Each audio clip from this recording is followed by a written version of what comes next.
in-between mount for... A tweener.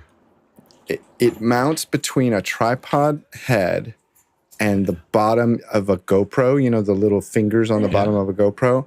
Yeah. But it's a magnetic and quarter turn lock. So you can, without even look... Bye, sweetie.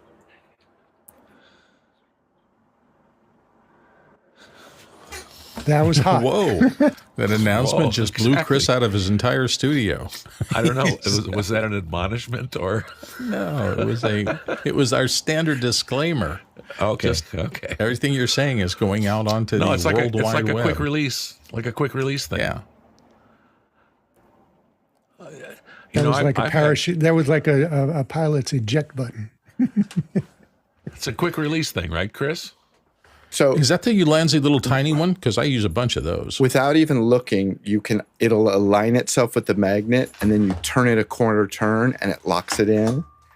So I have these mounts for doing driving videos. I have one on the dash. I have one on my rearview mirror, having sort of a 3/4 view across the hood of the truck, and then I have one on the headrest behind me, and silly stuff. But you can do it without even looking at it. I'm sorry. Did I hear a thumb request?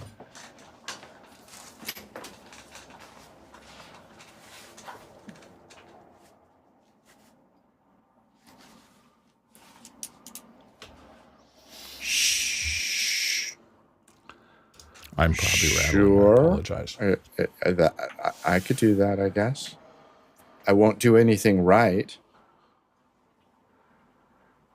As long as he knows what he's getting into. Is this a request? Yeah, I kind of had a feeling I might need to be prepared for that. So, yes.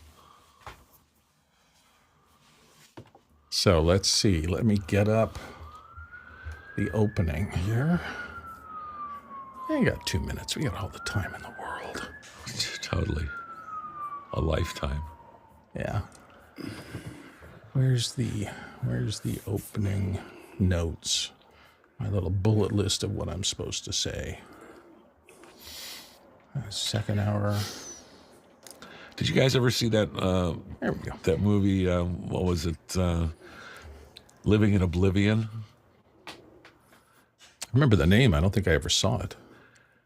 It was. I'm trying to remember who the star was. He was kind of a quirky guy, but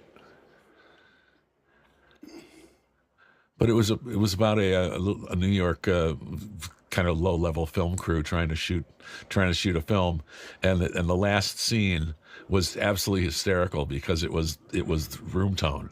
It was 1 minute of room tone, and then what they did is they recapped every character and what the character was thinking throughout the whole film in the 1 minute. It was just hysterical. Nice. So we just passed our 1 minute. Thank you, one and all, for being here as panelists today. Couldn't do the show without you, so I appreciate you showing up.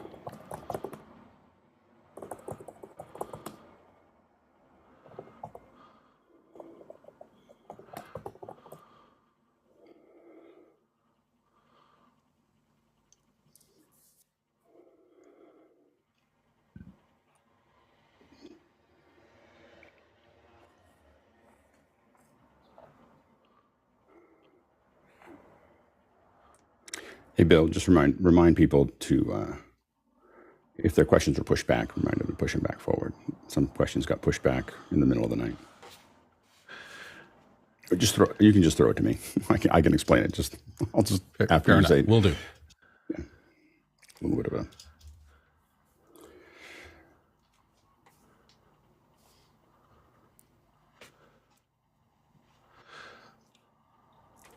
Hi, everyone. Welcome to Office Hours. Great to have you in today. If you've come here via YouTube and want to know more about what we do, as always, just head on over to officehours.global, our primary web portal for more information, links about the show.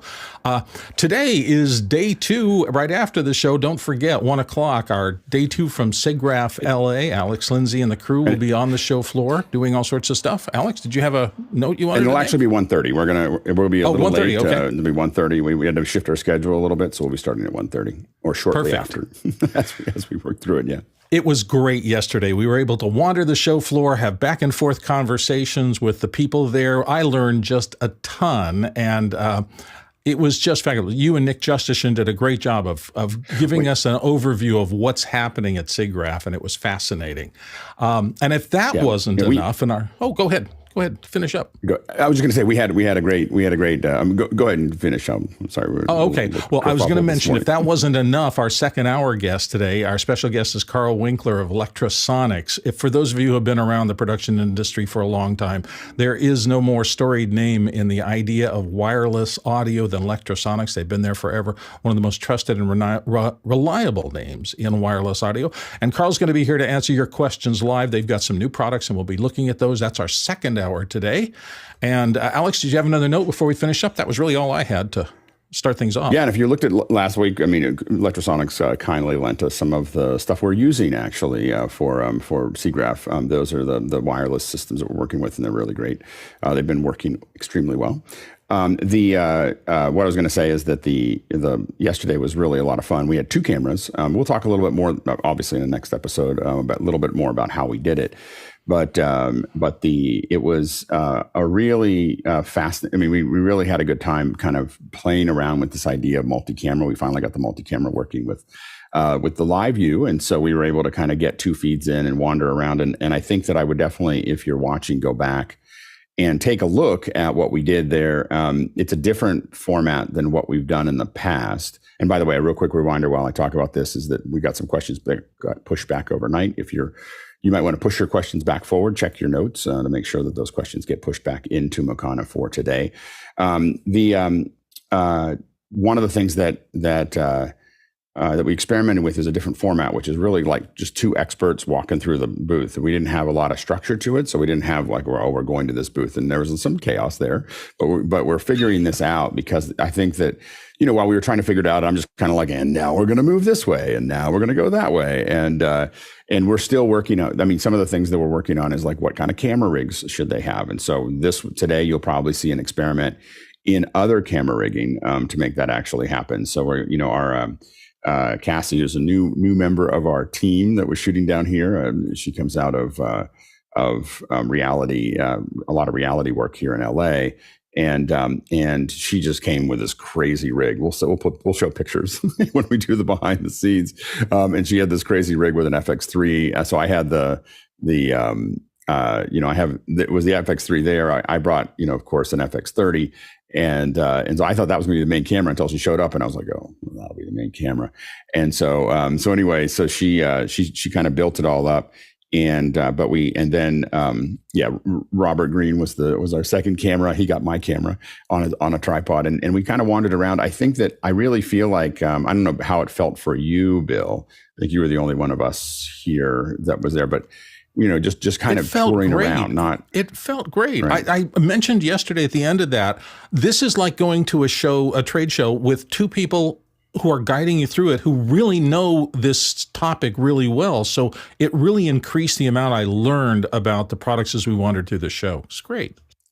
Yeah, and I felt like you had a lot more of a feeling for the show when we were wandering through it, that you're really there. It wasn't as much of a stand up and move, but really hey, we're just having a good time. Or Mike Seymour from FX Guy, just right at the very beginning, I saw him standing there. I was like, come in here and start talking to us. And we grabbed onto some unsuspecting folks at booths and just started asking them questions. So it was a good time. So I think I would definitely go back and look at it. Let us know what you think in Discord. And we're going to be doing, I think it's tomorrow, right? I think we're talking a little bit about Friday how we're covering the show. Not tomorrow, Friday. Or Friday is the postmortem on the show. Friday. Tomorrow's Jonas Dotel and so our request. Well, right. Jonas is talking to Blayout B tomorrow, and we moved that because we were like, Jonas is available. Let's make sure we get that in there. So, so we're going to be talking about it on Friday, and definitely watch today and tomorrow. They're not going to be perfect. We're still figuring it out. We got IFB working, so we were able to do that a little bit cleaner than we have in the past. So a lot of little bits and pieces that we're getting. We've got the multicam working. We've got we're going to be doing some more tests with HDR a little bit. That's not going to be public, but we'll post it on Discord. And then we'll do another show 1:30 to 3 today, approximately. So stay tuned for that. And we should have a lot of fun. So you're watching office hours evolve in real time, essentially, if you come into some of these extra programming pieces that we do. It's just fascinating. I mean, when you look at it, the thing that's really interesting about it is that we were talking about this a little bit last night. You don't see anybody else doing what we're doing there. like everybody else is maybe shooting some footage, maybe covering a little bit, and especially at SIGGRAPH, it's not a video heavy. So there's only a handful of people covering it, but they're doing little snippets of each thing. But you don't see anyone kind of providing a live feed from them and just kind of covering that. And we hope to really build that up. The team's starting to work on IBC. We're going to be working right after this week. We're going to be working on NAB New York. So those are all the ones that we're ramping up for immediately after this one. So, but we're going to keep on refining the solution, trying different things. Like the IBC team will probably do something different than what we're doing here. But we're going to keep on trying these things because I think that there's a real need to, we've seen this over and over again. People are talking about they don't want to. There's a lot of people who can't get to these events, and how do we really make these events available? They can't get the visas, they can't get the time, they can't get the money, and there's this great experience of seeing all these new things, and how do we bring that to the rest of the world? So, and how do we do it in real time?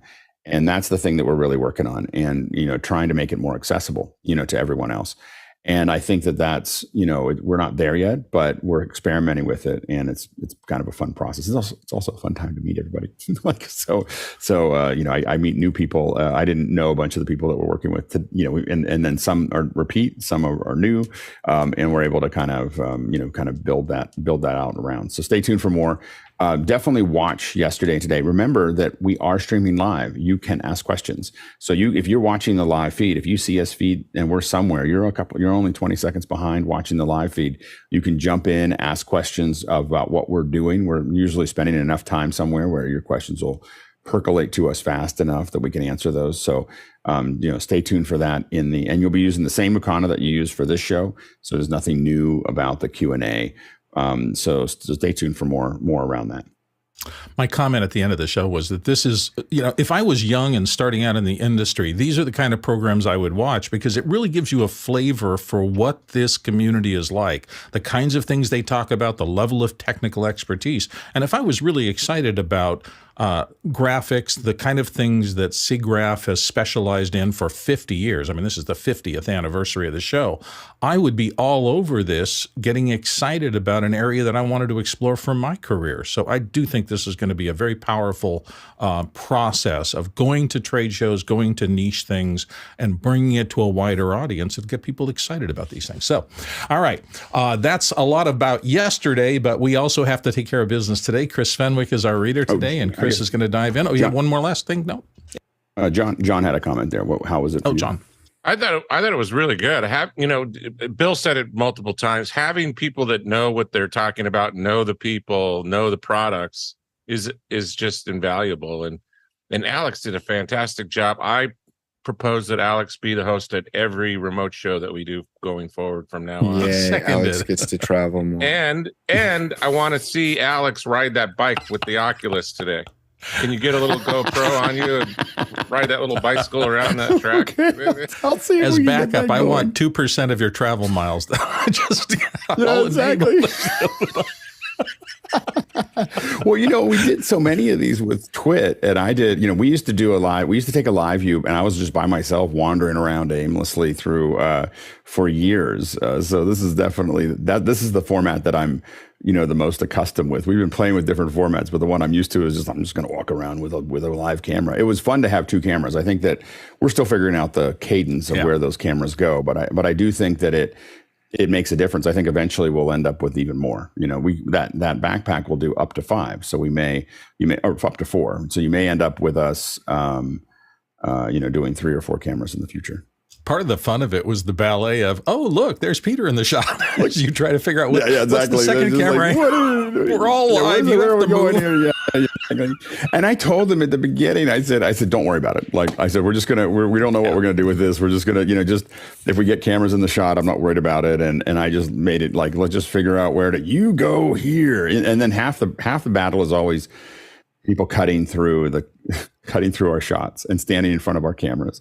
That's the number one issue that we end up with. And I'm always amazed because it's something I will never cross through. If I see someone shooting like they are a tourist shooting pictures of their friends, I will not cut through the camera. And I'm always amazed when someone just wanders through the cameras. I'm just like, really? You couldn't just walk 3 feet this way.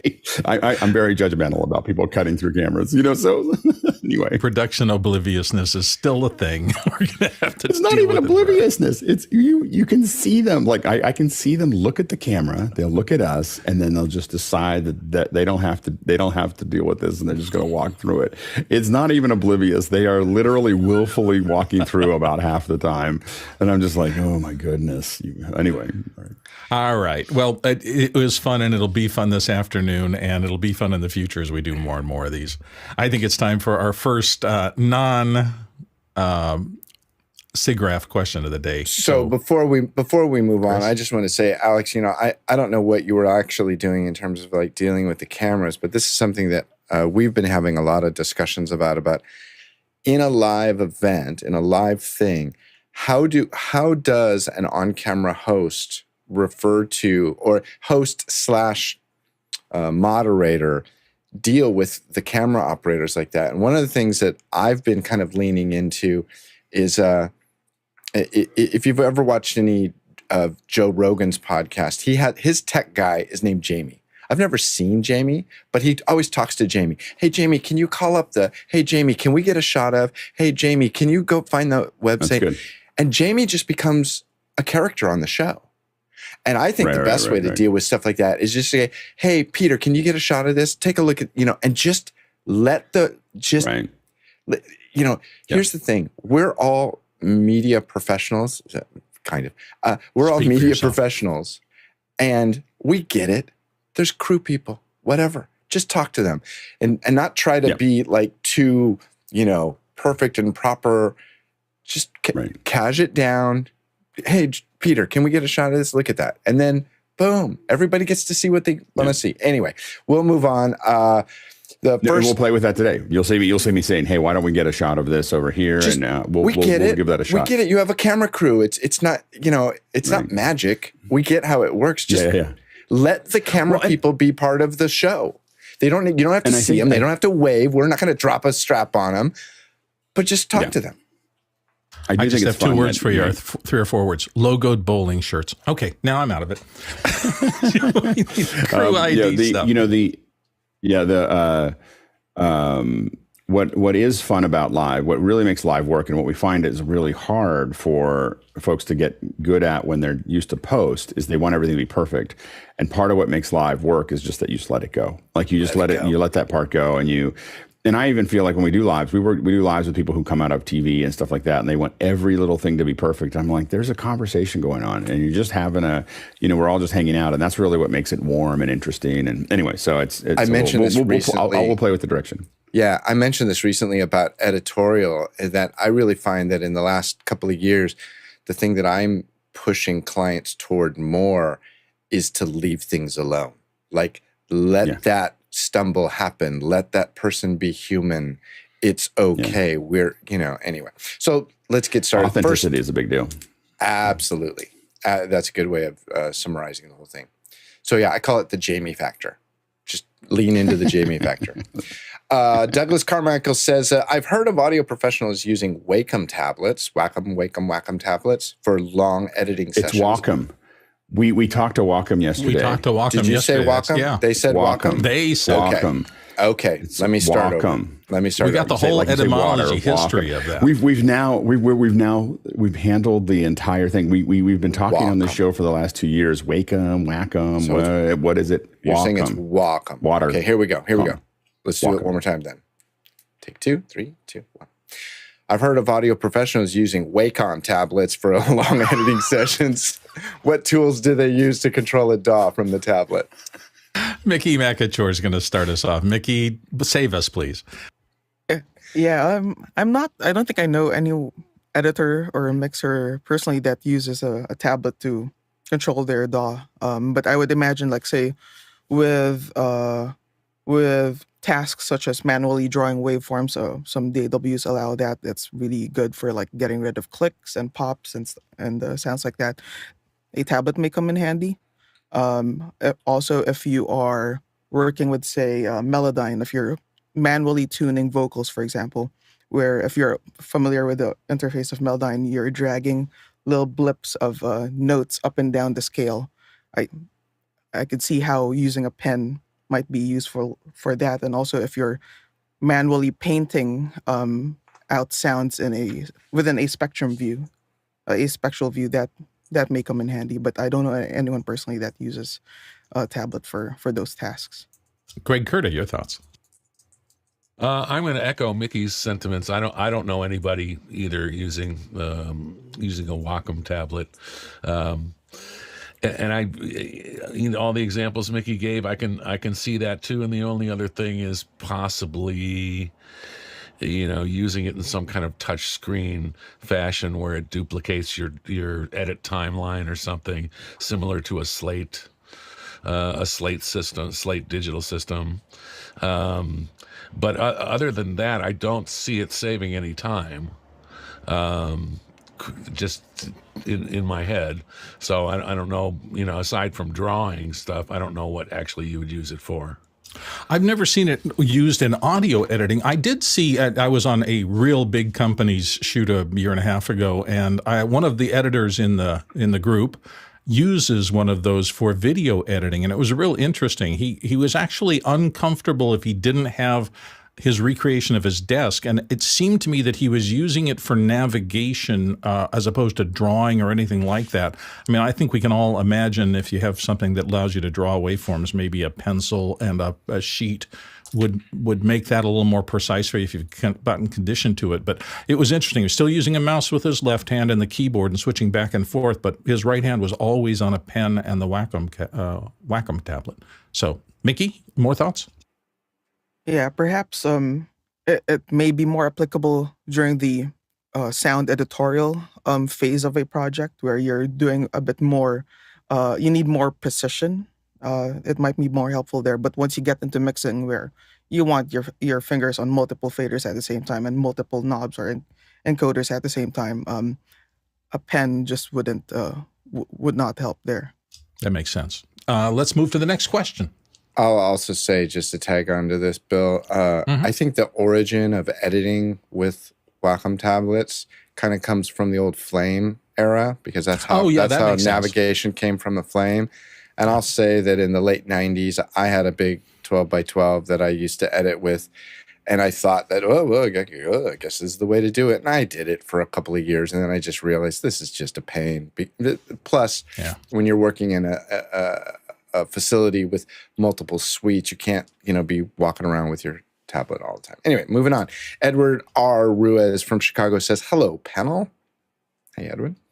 I want to purchase a Blackmagic Micro Panel for a more tactile color correction process. Has anyone seen it used for live camera shading with an ATEM with Blackmagic cameras? It'd be great to have it dual function in production. Alex Lindsay, take us through it. Yeah, we did get that originally thinking that we're going to use it for live, and we didn't. So here's why we didn't, is because it gives you more control than you want. When you're in a live show, you're not trying to color it. You're not trying to color the cameras. In fact, you don't want to color the cameras.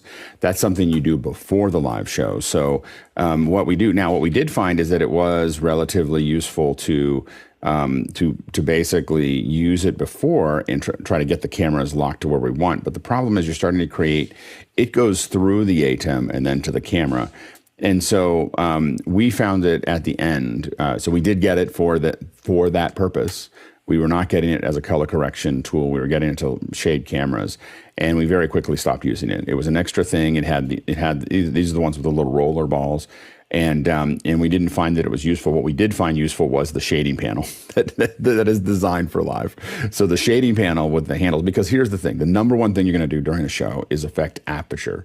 So you don't want to color, generally you're not going to want to color the cameras. You're going to want to just open and close the aperture on your cameras. You very rarely, what you want to do is spend a lot of time matching those cameras before the show. And that's where you have the camera set up, and we have found that the most labor-intensive but effective way to do this is with LUTs, to basically build LUTs for these cameras so they look correct with that certain lens on that certain camera. And we use a Demont chart and we match the cameras, carefully in Resolve. It's very labor-intensive and it is the most accurate way to do it, in my opinion, when you have a controlled environment. After that, we still use the Demont chart, or we use some similar chart, and we have the two cameras and we start to match those up. And we can get those cameras, looking, very, very close before the show, but still you should give yourself a solid 15 to 20 minutes per camera to get those just right to where you want them. If you use, and this is because we're trying to make it creative, we're not trying to make it necessarily accurate. If you want to do it accurate, it's 10 minutes, 15 minutes a camera. But someone's sitting there matching all those cameras and getting them all set up. And but we would do that with the regular shading device. It really gives you what you need. The color wheels did not help us at all. We found that it was much easier because, again, what we needed during the show was just that big handle that we could move up and down. Chris Fenwick? Everything that Alex said in his perfect world without windows in a lab makes perfect sense. Until you start doing live outdoor sports with afternoon sun in the stadium, and but the color coloring those cameras, and they don't change no, they're totally. If a camera dives in for a close up in the shade, they are going to be recolored and re-white balanced in a split second. But they're gonna know what point. But they're gonna know what white balance they're pointing to. They're not going to use a color. They're not going to recolor it. They're going to change the color temperature, right? Okay. I mean, they're gonna. I've seen people do it, Alex. I've seen people with like a Resolve style. No. But with that's what I'm saying. The joysticks that you use to shade cameras in trucks. Yeah, right. That happens all the time. I mean, right. They'll change the white balance, though. Don't get me wrong. I'm not discounting. No. They'll go from somebody in the sun to somebody in the shade. Same camera. That gets re-white. No, I understand, but they're white. They're not doing anything other than white balance, right? I mean, they're not going in. Oh, I'm going to pull some more red, because that's that takes you into Never Land with the camera. So I'm just saying they'll turn it to, this is a 56, this is a 32, this is a 68, this is a whatever. When they're inside, we're going to move to this. I'm not discounting what you're talking about. It all makes sense in a controlled environment. Live sports is anything but.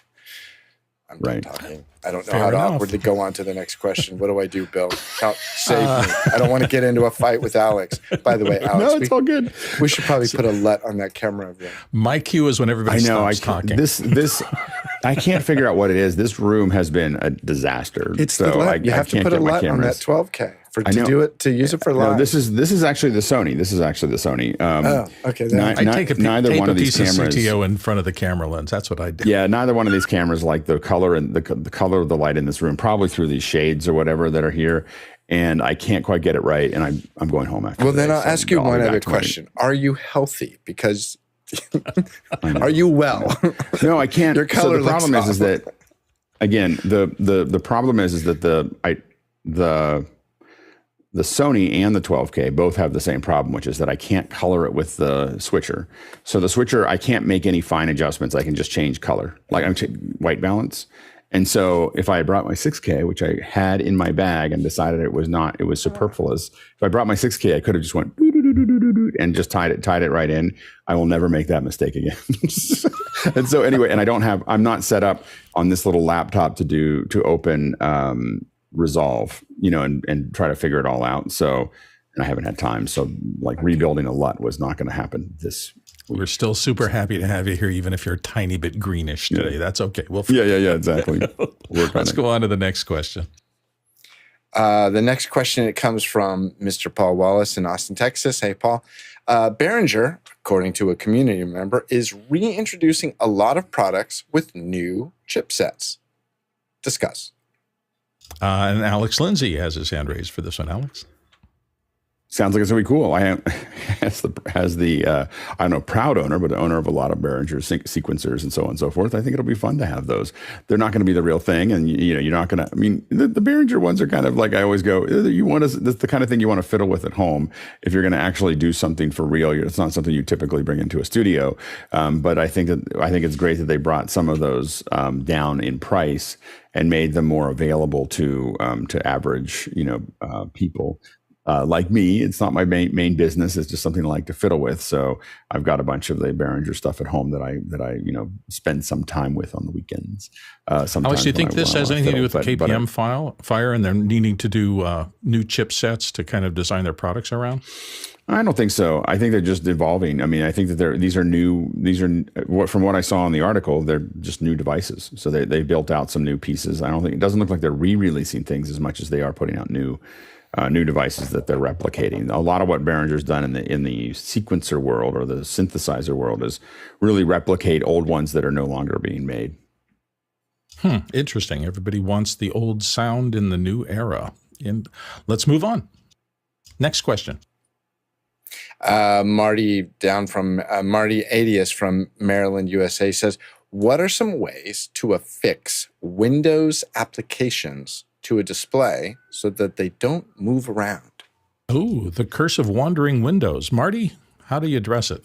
Yeah, I don't know. Maybe this seems to be a recent problem because it wasn't before. So maybe it's due to a Windows update or something. I replaced one of the monitors, but I think that's coincidental. So I've got 2 PCs here on my desktop, and I've got 3 monitors. And all these monitors have 2 inputs, right? So the one that I'm using for this show, and I use for other online things, is basically just for this. The other PC is for business applications. And so 2 of the monitors, I switch between the 2 inputs when I need to look at one computer or the other.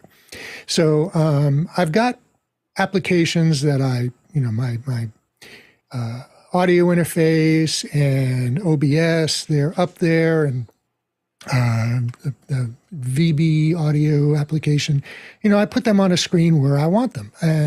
But now this is, again, a new problem. When I switch to the other computer, and I use that for a while, then I come back to this one, and all of the applications are now other places.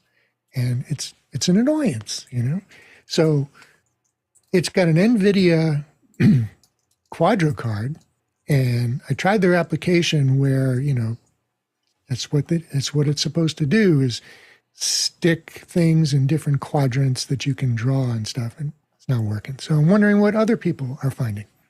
Alex, any thoughts on that could help him? Yeah, I'll tell you my way of handling this.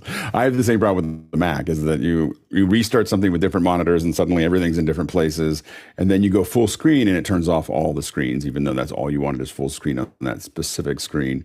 And so I've solved it by just continually buying. Every time I feel like there's something else I have to get to, I just buy another Mac Mini that's going to solve that. So I just have this little stack of Mac Minis that go up the side of I have a Mac Studio on one side and just the base Mac Minis. And I put them up the other side and I run them all into my ATEM switcher. And so I use my ATEM switcher as kind of like I have a KVM for the mice and the mouse and keyboard. And then I have my ATEM switcher and I just switch to a full screen for the ones that I want to use. But what it means is I can cut to them and I can draw over top of any of them. And the reason that that's useful for me is that I do a lot of presentations where I have to go to an application and show you something. Then I go to a keynote and I'm going through a keynote. Then I'm going to go back to something. And then I have to be on Zoom. And I want all of those things to be separate operations. I don't want them to be intermingled with each other. And I found that rather than buying one big solution, I just buy these little $500, $600 solutions I try to find them on sale. They're the 8 gig ones. They just give me the different operations that I need. And I know that sounds crazy and expensive, but it is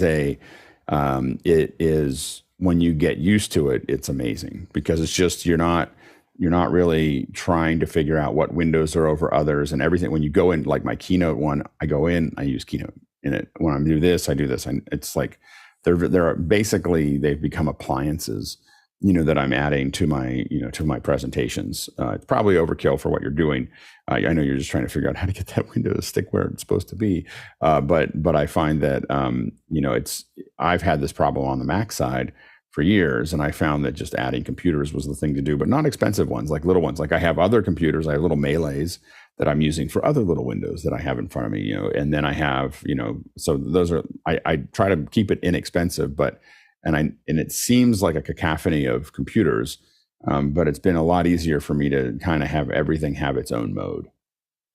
Let's see, Alec, Marty Atheist wants to come back in. Marty? Yeah, well, actually, I've been looking at the Geekom computers that are, little, they're like little Mac Minis. They're about $500 or so. And that's a very appealing solution. But in this case, all these applications have to run on the same computer because they're all being used. Like the audio interface is on this computer, and OBS is feeding into Zoom. And so I need to see these all at the same time. And they're moving because you're switching your mode. You're switching the mode. They're moving because you're switching the mode of the computer. You're going from one thing to another. I'm switching. No, it's just the monitors switching from one computer to the other, from one input to the other. The monitors are switching, and for some reason, the computer is not recognizing that there's still a monitor there. Right. Right. And again, this wasn't a problem like weeks ago. It just started. Yeah, in my case, I've been running across some of the same kinds of things in terms of monitor. I want this on that screen, and for some reason it's not. And I've discovered, at least in the Apple ecosystem, which may be different, one of the monitors that tends to take over, I accidentally discovered that a 3-finger swipe on it would actually move from what was annoying me to where I wanted to be. But there was I didn't read anything. I just accidentally stumbled into it. So I've learned that when I'm working with multi-monitors, to try all the options on all the monitors to see if I can get it into a state where I want it to be. And then if I close down there gently and carefully, it will sometimes remember all those settings. And the next time I open it up, it will at least have that in its parameter RAM or wherever it is it stores the monitor configurations. So just a thought. Let's go to the next question. Jonas Dotel from Stuttgart says, hey, Jonas, what is your USB audio interface of choice for Zoom calls? And I'd like to stress that he says Zoom calls.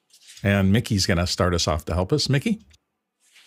Yeah, I usually use, I have quite a few Focusrite models of the Focusrite Scarlett line, and I've used them very successfully. Hi, Alex. And from the first generation all the way until the current generation, I'm also a big fan of the SSL2, which provides a lot more cleaner gain compared to the Focusrite family. And for productions wherein I need to feed a Zoom meeting for, like, if the director is remote, or if the rest of the production is listening and watching and remotely, I typically go to the MixPre 10 or MixPre 3 for that. Alex, your thoughts? For a long time, for Hangouts, we used to use the USB Pre 2 because it gave us these. It's just rock solid. You got dip switches on the bottom. There's no way to screw this up. Like it just does the thing, and it shows up always as an interface. You don't need any drivers. You don't need to do anything about it. And I don't know, I probably had 50 of those at some point in time. It was just like, this is the way we get audio in and out. And I still to this day use it for a couple things because it's just simple. Like I plug it in, it's wherever the dip switches were. There's not a lot to do, and it just works. It's expensive. It's almost the cost of a MixPre, more than a base MixPre. I will say that my go-to, again, you have to decide whether you need balanced out or not. So that's the real, like if I need balanced out of a Zoom call to somewhere, that changes the whole structure of what I'm trying to figure out how to do. That might be DVS. That might be, using, again, going back to a USB Pre 2. There's a lot of things that we might use for that. But for me, MixPre 3s are the thing. And a lot of it is this is not a good example. I grabbed, when I went on my trip here today, I grabbed the one MixPre I have that doesn't have noise assist. But the noise assist is so good and it's so effective in general that if anyone asks me like, okay, I want to build a high-end kit for myself to be on the road or to be in my office, I'm always going to come back to a MX Pre 3 because of noise assist. It just fixes so many things. Little fans and little things and, air conditioning and everything else all goes away. And it does it in a very gentle way. Like cedar, I've owned a lot of cedars. If you turn those up too high, you can hear that as it's processing in a way that noise assist figured out how to get around. The slopes, the knees on noise assist are much better than the cedar. And so I'm hoping that we see the noise assist at least go across the Audiotonics group of mixers and so on and so forth. But without that, I might as well just have a USB connection to the computer. Like as far as I'm concerned, like it's not. And I do think that the Focusrite works well if you're technical like Mickey. It's just that I have so many people buy those Scarletts and they're not very technical, and then I have to DX them remotely, and so much time of my life I'd like back. So anyway, so that's why I'm so bitter about the Scarletts. Chris Fenwick. We need to work on your bitter nature, Alex. You said DX them. What I'm a did you very mean by- bitter. You have to understand, I'm a very bitter man. That's okay. I'm equally angry to your. I raise your bitterness with anger. What did you mean when you said to DX them? What does that phrase mean?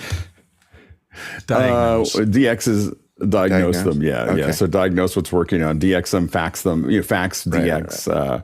Yeah. So I think the reason I stressed the word calls when I read the question is, Jonas, are you talking about a mission critical broadcast, or are you talking about a casual call with your friends? I think one of the things, and I will say this, just a blanket statement, I think there is a danger of coming to this group for advice because a lot of times the recommendations are like over the top. All of a sudden I have a $2,000 audio chain and you're just on a call. So is it a call or is it a broadcast? I think you have to weigh everything against that. Marty 80. What's your USB? What's your US interface, Chris? I'm using a MX Pre 6 and I'm using two separate Korg Nano controllers and I'm using Sounddesk to route. So you're everything. arguing against your own pathway. Is that what you Listen, here's I'm going to be totally honest with you, Bill. You have a and $2,000 Alex. audio Can somebody chain. mute Alex's microphone because he's getting really annoying? Here's my concern. You're spending your children's inheritance. Just think about that when you pay for something. It's so dangerous what we do. I'm only half joking. But it's so much fun. I have to make a little comment on this. I think Chris does have a point. I mean, we are living in an era where you can get so much thanks, Bill. performance I appreciate at such your a point. small cost. Now, you are going to run into the difference between the inexpensive, oh my gosh, these chips are amazing, and you can get 60, 70, 80% of the performance for 30% of the cost that it used to take. You will still hit that wall where in a true professional circumstance, if you don't have the reliable stuff that takes more money to design and proof and build and work with, you can put yourself in jeopardy. And at that level, that jeopardy may not be acceptable to you. So, and I would also like to say that although an expensive setup that I have here, I do this for a living. It has paid for itself hundreds of times, if not thousands of times over. And I don't want to encourage somebody who doesn't make a living doing this to spend a bunch of money that they shouldn't. But I'll also say, we know that Jonas does this for a living too. And I will say that if you're doing virtual events, you should budget. If you do virtual events as a service, you should budget $6,000 for your kit and get a proper kit, because you can't show up on a webcam and tell people and have people have confidence that you're going to do a good job on their event. So if you're going to do this job, this is the price of doing this work. That's your suit, that's your nice car, that's whatever you want to call it. Your calling card is how you jump on. Even when I'm in a hotel room in meetings, I'm in this kit because this is what I do for a living. So and if you're managing these calls, don't show up framed like this. Well, it's all the things we talk about here. Audio, video, lighting, you incrementally improve everything until you get to the point where people go, wow, they must really know what they're doing. And that's the magic.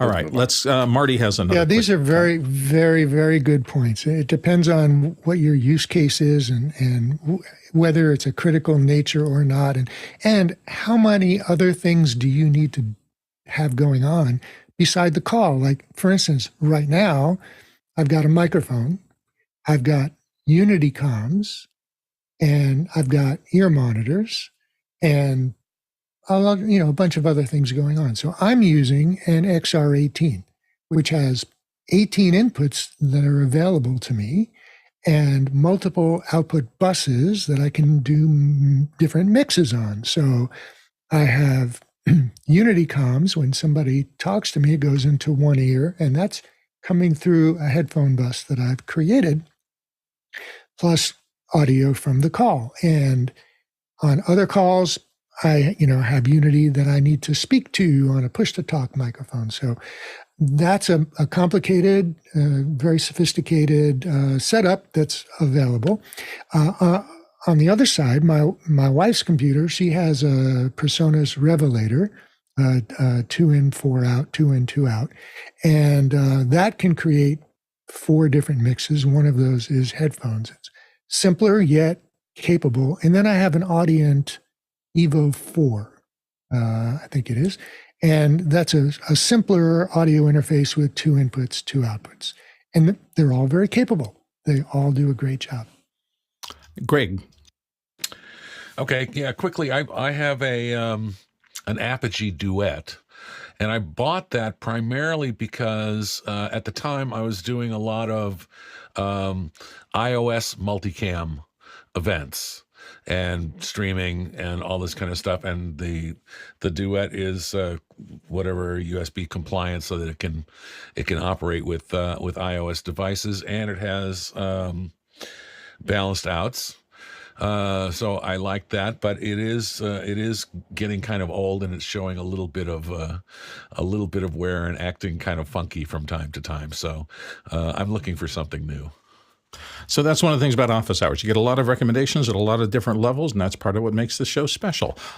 Voting. I just wanted to talk about voting for minutes. We've got a good group of questions still in there, and at this point in the show, your votes become even more important, because the higher voted a question is, the more likely it is we'll have time to get to it today. So make sure you get in there and be active about your voting, and we will go on to the next question. Oops, you're muted, Chris. Yeah, that was me. Sorry about that. David Brady from New York the city. So great they didn't, whatever. I recently inherited a Yamaha TF1 for the Sunday place. I love the way he says that. Replacing an 01V96. I remember that mixer. And struggling to set up omni outs as a feed into my encoder. Any tips or advice? Thankfully, Mickey will help you. Mickey. Yeah, I haven't touched the TF in, I think, almost a decade. But just taking my recollection of the QL series and the CL series, there are indeed a lot of tabs and drop-down menus to go through. But if you want something that is a bit more easy to understand, or at least spread out over a larger UI, you might want to take a look at connecting the board to a computer and running TF editor, because that gives you a much larger interface to be able to sift through all the preferences. Next question. Still muted. Sorry. Yeah, I'm up. Burkhard Friedrich from Germany says, in yesterday's office hours, Bill and Alex used a phrase, gerfuffle? Kerfluffle. Okay. Please explain, for a non-native English speaker, what does it mean?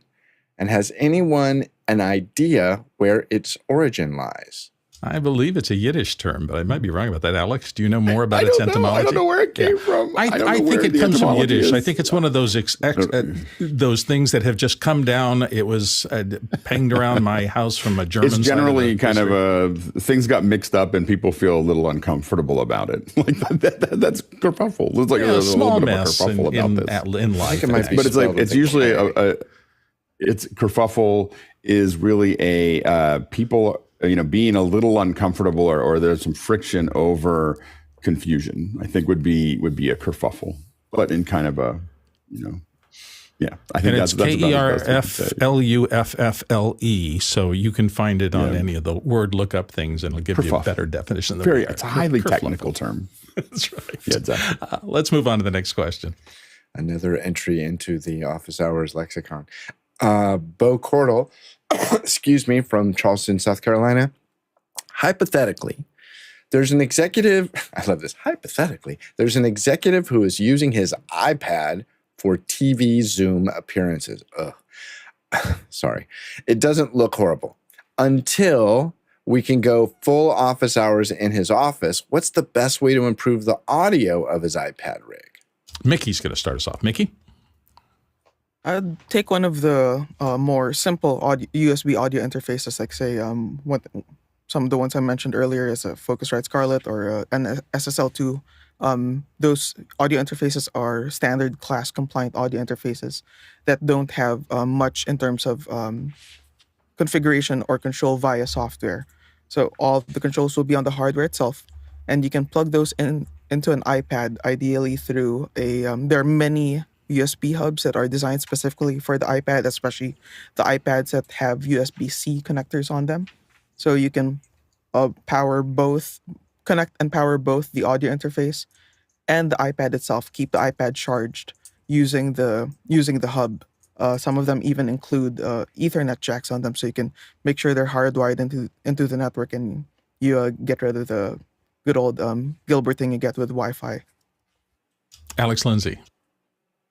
I agree with Mickey. I think that using some kind of breakout, you get Ethernet, you get power, you get USB-C back out. I would highly recommend, as Mickey had suggested, a iPad, with USB-C. So an iPad Pro, so that you have as much performance as you could get. That iPad Pro actually has the capability of powering. If it's a short hit to a TV network, it can definitely power most USB devices as well out of the USB-C. So you could theoretically just plug it straight in. I would still probably lean. Now, what we do is we send out the MV7s, but a typical TV hit, they're not going to want a big mic, in the way. They're going to want something that's slightly out. So you may end up with an interface, and I'll say over and over again that if I'm going to send it to an executive, I'm going to use a MixPre 3. I'm going to turn on the noise assist. I'm going to pre-configure it and have them once it's pre-configured, you plug it in. You just tell them, plug this in here, plug this in here. We've sent these to many, many executives, and all we have to do is just turn up your volume and turn down the volume. There's nothing they need to do. If you really want to get into it, you could get in. There's lots of ways to manage that. I mean, you can have a Mac Mini in the room and have it Bluetooth into the MixPre, and you can actually open up Wingman and see what's going on in there if you needed to. It wouldn't be something they'd have to understand. It just has to have the box in the room. So those are a couple things that can be done. The Wingman doesn't, unfortunately, give you all the control that you'd want with a MixPre. I wish it did, but it'll tell you what the levels are, and you can get a kind of a sense of it. But I would still, we have a stack of MixPre 3s that we send out in kits. And again, we send them out to a lot of people that are non-technical. And if they're pre-configured the way they need to be, they're super easy to use. And they just make a huge difference in the sound. Then they can use a lav, a shotgun that's slightly out of frame. There's a lot of different options there. Greg Kurta. I totally agree with everything said so far. There is a possible kind of less expensive option. Rode, I think, makes a little short shotgun that with a regular, 3/8 plug that you can plug, straight into the audio jack, and it does a remarkable job. So if he doesn't have a whole setup with headphones or some kind of good return system, that could be a cheaper way to do it. But I think the pro way to do it would be better. And now it's interesting because I've noticed that a lot of high-profile people who really should be using a higher-end system don't. And I find that odd. and because they're typically either on their phone or they're on their little tablet or even the laptop with nothing but the built-ins, and I just find that odd because they should be the ones who are getting it up there. But Alex, you had a final note? We talk a lot with executives about expressing authority. Do people believe you? It's not something that you're going to notice. It's something, or do people actually believe what you're saying there? And when you wear a suit, you're expressing a certain level of authority. When you're the kind of car you drive, you do that. And in the same way, your virtual presence makes a difference. And I'll oftentimes say it to a side when I'm talking to them is that we don't, we have a hard time believing the press and believing politicians and so on and so forth. And I think COVID had a big impact on that because you had all these people coming in on really bad cameras and it was just hard to take them seriously, and so I think that this is one of the cheapest ways and easiest ways to basically, gain confidence just through the quality of their participation. I know that we say that it should just be about what we're saying, but it's never just about what we're saying. It's how we're saying it. It's how we look when we're saying it. All the studies show that the content of what you're saying is just, it's a scratch on the surface of how you're expressing that content. And by the way, I have to go on the record. I was totally wrong about kerfluffle. It's not a Yiddish term. It's Scottish Gaelic. And thank you to the online dictionaries. That was bothering me, and I wanted to correct the record. Next question. The more you know. Tlaloc in Delaware says, for location audio video recording, do you tend to use time of day time code, specifically documentary work? Let's go to Mickey. Mickey. So yeah, I would typically start off the day by getting my my master timecode master aligned with time of day. But after that, I switch it over to free run, and all my generators are on free run. All the audio recorders, all the cameras will be on free run because bear in mind that frame rates like 23998 or 29976 do not run at the same speed as an actual clock. So if you keep them at time of day, they're gonna have to skip frames in their generation. So start the day with taking the code from the actual clock, time of day, then set everything to free run. Chris Fenwick. You're so smart. I did not know that. Yeah, absolutely. And it doesn't have to be a big giant documentary. I mean, we do multi-camera corporate shoots all the time. You could do a stage thing. I mean, when you start getting everything set up with time of day time code, everything becomes easier. You can go in your editor, you can sort by, the clips, that are the order that they were generated. And in doing so, and again, I have my specific editors that I use, I can find everything that started rolling at approximately the same time, regardless of what camera it came from. All of a sudden, I have all three angles of a take all at once because they're on the same time code. I will say this, that quite often, and I don't know why, quite often, I can't get the camera guys to set the clock in the camera, and it drives me nuts. Because they don't know how to operate the menus, I think, sometimes. I think there's a battery that dies, but it's so infuriating. It's like, really? Are we still shooting in 1981, guys? What's going on? Mickey, come back and help. I guess that's why the sound guys or sound department is in charge of managing time code and the on set. But yeah, it's as Chris mentioned, it's really handy for, like, say, even on a documentary or any unscripted programming that you're producing, reality shows, magazine type shows.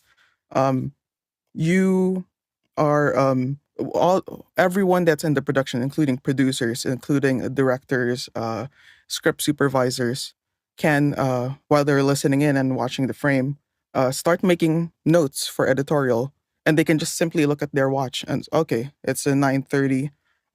This line was said on 9:30. This is an excellent soundbite for the editor to use in the cut, and all these notes can be passed on to picture editorial, and they can very easily find it. Everybody has a time code reader on their wrist. Let's go to the next question. Next question comes from Peter in Houston, Texas. Anyone had good or bad experience with the Sennheiser A-5000-CP helical UHF antenna for use with radio mics or in-ear monitors? And then there's a link to the thing. Marty, hey, help us out. So this is a circularly polarized antenna. A standard antenna that we would use for wireless would be either a monopole, which is just a straight stick, or a paddle, which looks like a triangular thing and it's highly directional.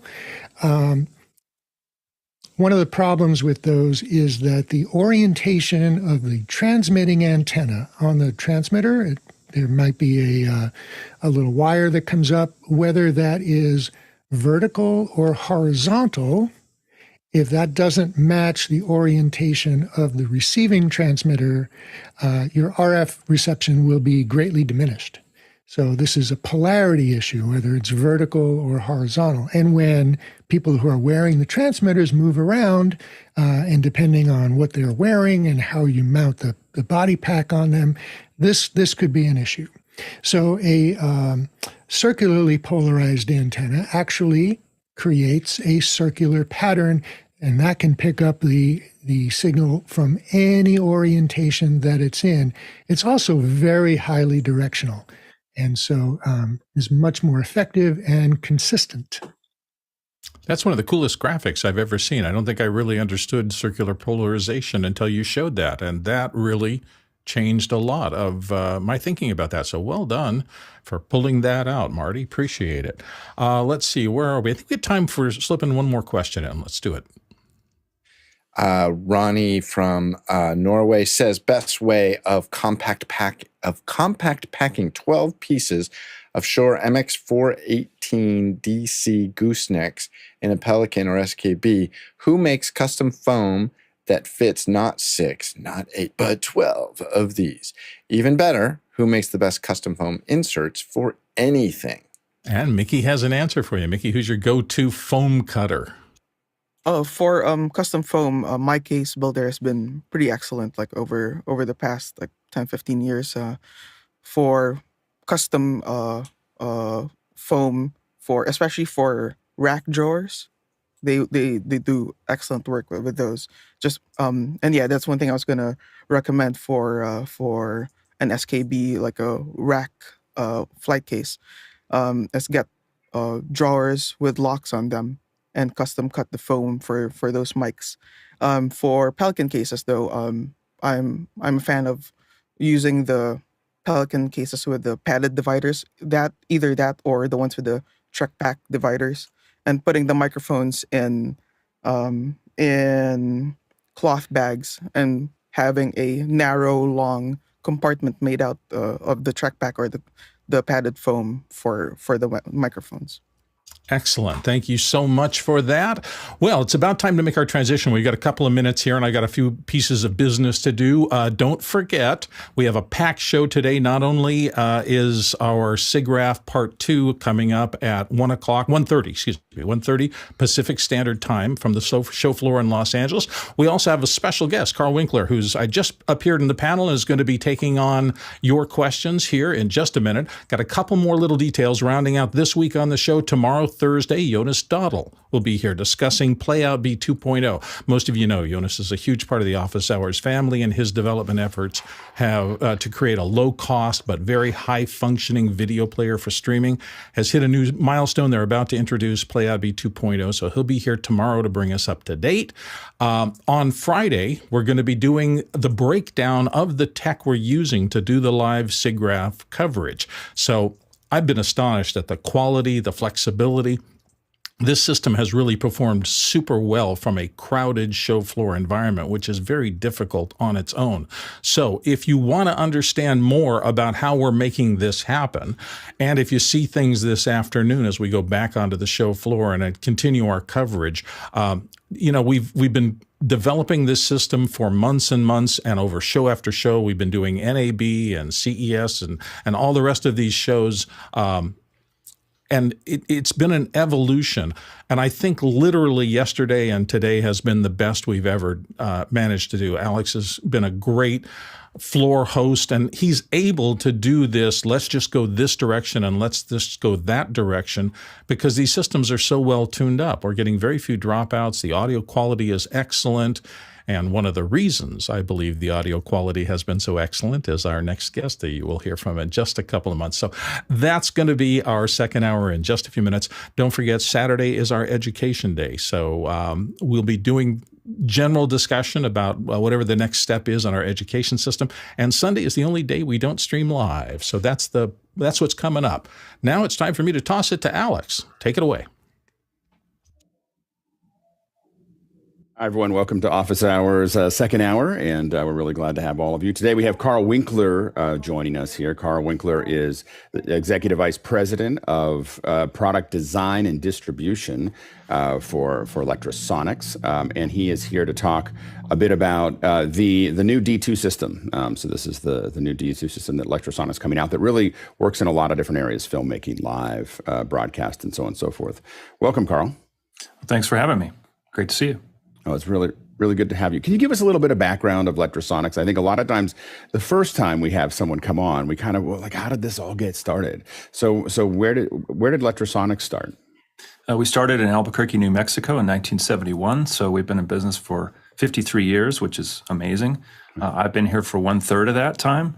The company really started out with voice amplification, making what we call voice projectors, which are really in many ways a glorified bullhorn, and these started being used by law enforcement, auctioneers. So this started as a bullhorn? I mean, I'm sorry, yeah. This incredible wireless started as a bullhorn. Yes. Oh, that's great. We made portable lecterns and things like that. That's where the name comes from, Lectrosonics, lectern, and sound. So a lot of people that needed a portable sound system for doing their sales presentation or whatever would buy these systems. As we approached around 1980, the company was sort of, not growing. They brought in a new president to kind of turn things around, and he realized that we should be focusing on wireless. It was the one area that he felt like that should be, it could be profitable, and we should concentrate our design efforts in that area. So by the late 80s, we became very popular with ENG news outfits, particularly in Chicago, WGN, and from there, the film production sound people learned about us and realized that you could have the combination of a good wireless, which was available, but a portable wireless. And that's where we became famous.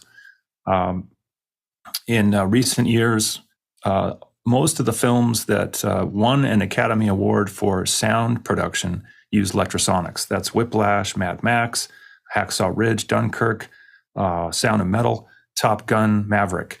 So all those films are made with our portable wireless systems. So that's kind of our brief history in a nutshell. And as a side, I've probably owned 10 or 12 different versions of your system. So over the last 15 years, and so it's definitely something that we've really relied on as well. And we're relying on them again. Lectrosonics was kind enough to let us use some of these for our coverage that we're using later today. Yes. What do you think? There's all these people using it. We used it. What do you think makes the difference with Lectrosonic wireless compared to everyone else? Well, one thing is that our products are all made here in-house. We've always done that. We've always invested in machine tooling. We've invested in the kinds of people that will do the intricate design work, mechanical programming, electronics, radio, and it's pro only. We don't have a lot of different tiers of quality. Instead, we have a broad range of products all at the very top quality. So everything's made out of metal. It's made in-house, as I said.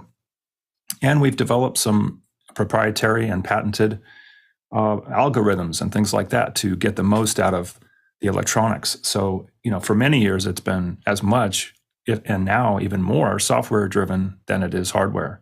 But the hardware has to be solid. So that's the main reason, is we've concentrated on the top end and to make durable, really great sounding products. Yeah, I will say that again, as a longtime user, it feels like it's something. It has this kind of weight, and the workmanship has always been really, really high end. Now you've come out with a new D2. Can you tell us a little bit about that? Sure. I mean, in a nutshell, analog wireless has been the standard for a very long time. About 20 years ago, we brought out the digital hybrid series, which is generally the ones that you're familiar with, like the LR is the little portable receiver that's high quality. So more recently, we've delved into pure digital systems, and this gives us a number of advantages. But the main thing is that with our broad range of products, all at the same quality, first we wanted to make it backwards compatible. So you might be able to use the hybrid systems that you already own with the latest digital receivers. So that's one unique thing we had to design in. That's always been our philosophy. And then there's a whole bunch of different form factors. So you get the high quality of digital, you get the ability to encrypt the signal if you need it, and some corporate work requires that, some sports coverage. In fact, NFL issued an edict about encryption required on the field now.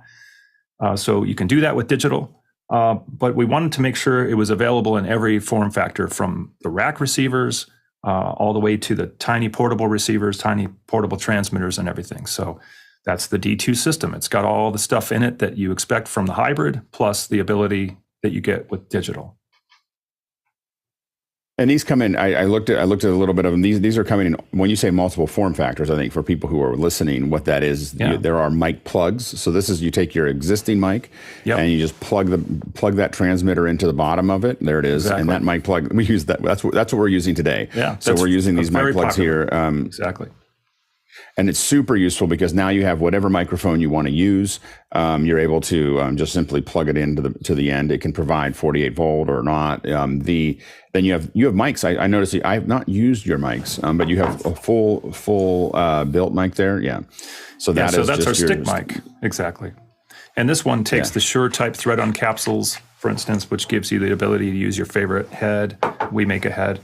And then for ENG work, we make an extender that for the flag. So it's an extra long version of the same. It's the same transmitter, but with an extender for the flag.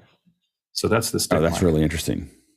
That's great. And then of course there is your standard belt pack. The belt pack is that's a TA5. Is that right for the microphones? Exactly. That's our standard connector is the TA5.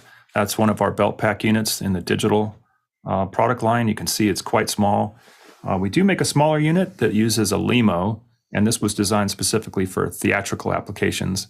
It's, of course, found use in television just because it's so tiny. And that's the only one that we use the LEMO 3-pin on. Everything else is TA5. Right. And what are how is it making the digital transmission, for that process? It is, how is it, what frequencies, what's the packaging for that? Sure. So audio digitized on the way in with a high quality converter. And then we're using 8 PSK transmission. It's a type of modulation that's 8-phase keying. We chose that for its robustness. It tends to work very long range. We've taken it a mile with 50 milliwatts as an example. You can also dial it way down to very low powers and it works well. So this is transmitted. We have. And why would you turn it up or down? So why would you turn it to a really high power or low power? The high power would be needed in situations where you might need extra range or you might have a higher RF noise floor. So it's always about a signal to noise, right? You got your signal, right? And so that's why you would use higher power. The general rule is use the lowest power you can get away with. And why do you usually want to use the lowest power? Is it just from crosstalk? Is it from noise? Yeah, you don't want to be adding to the noise floor. The more power you're putting into a given space with multiple devices, the more you're going to raise the noise floor. Plus, there's some interaction between the units known as intermodulation. Right. Digital helps to reduce that, but it's not zero. So you want to keep your power as low as possible. And then you were saying, so that's the power, and then of course then you have the digital packets. That's right. And so in 8 PSK, there's also packet headers, which is where we put some of the metadata like the battery telemetry and ID information from the unit. That's picked up by the receiver, demodulated, decoded, error corrected, and then translated back from digital to analog for audio or onto Dante if you are using a Dante network. So it's proven quite robust.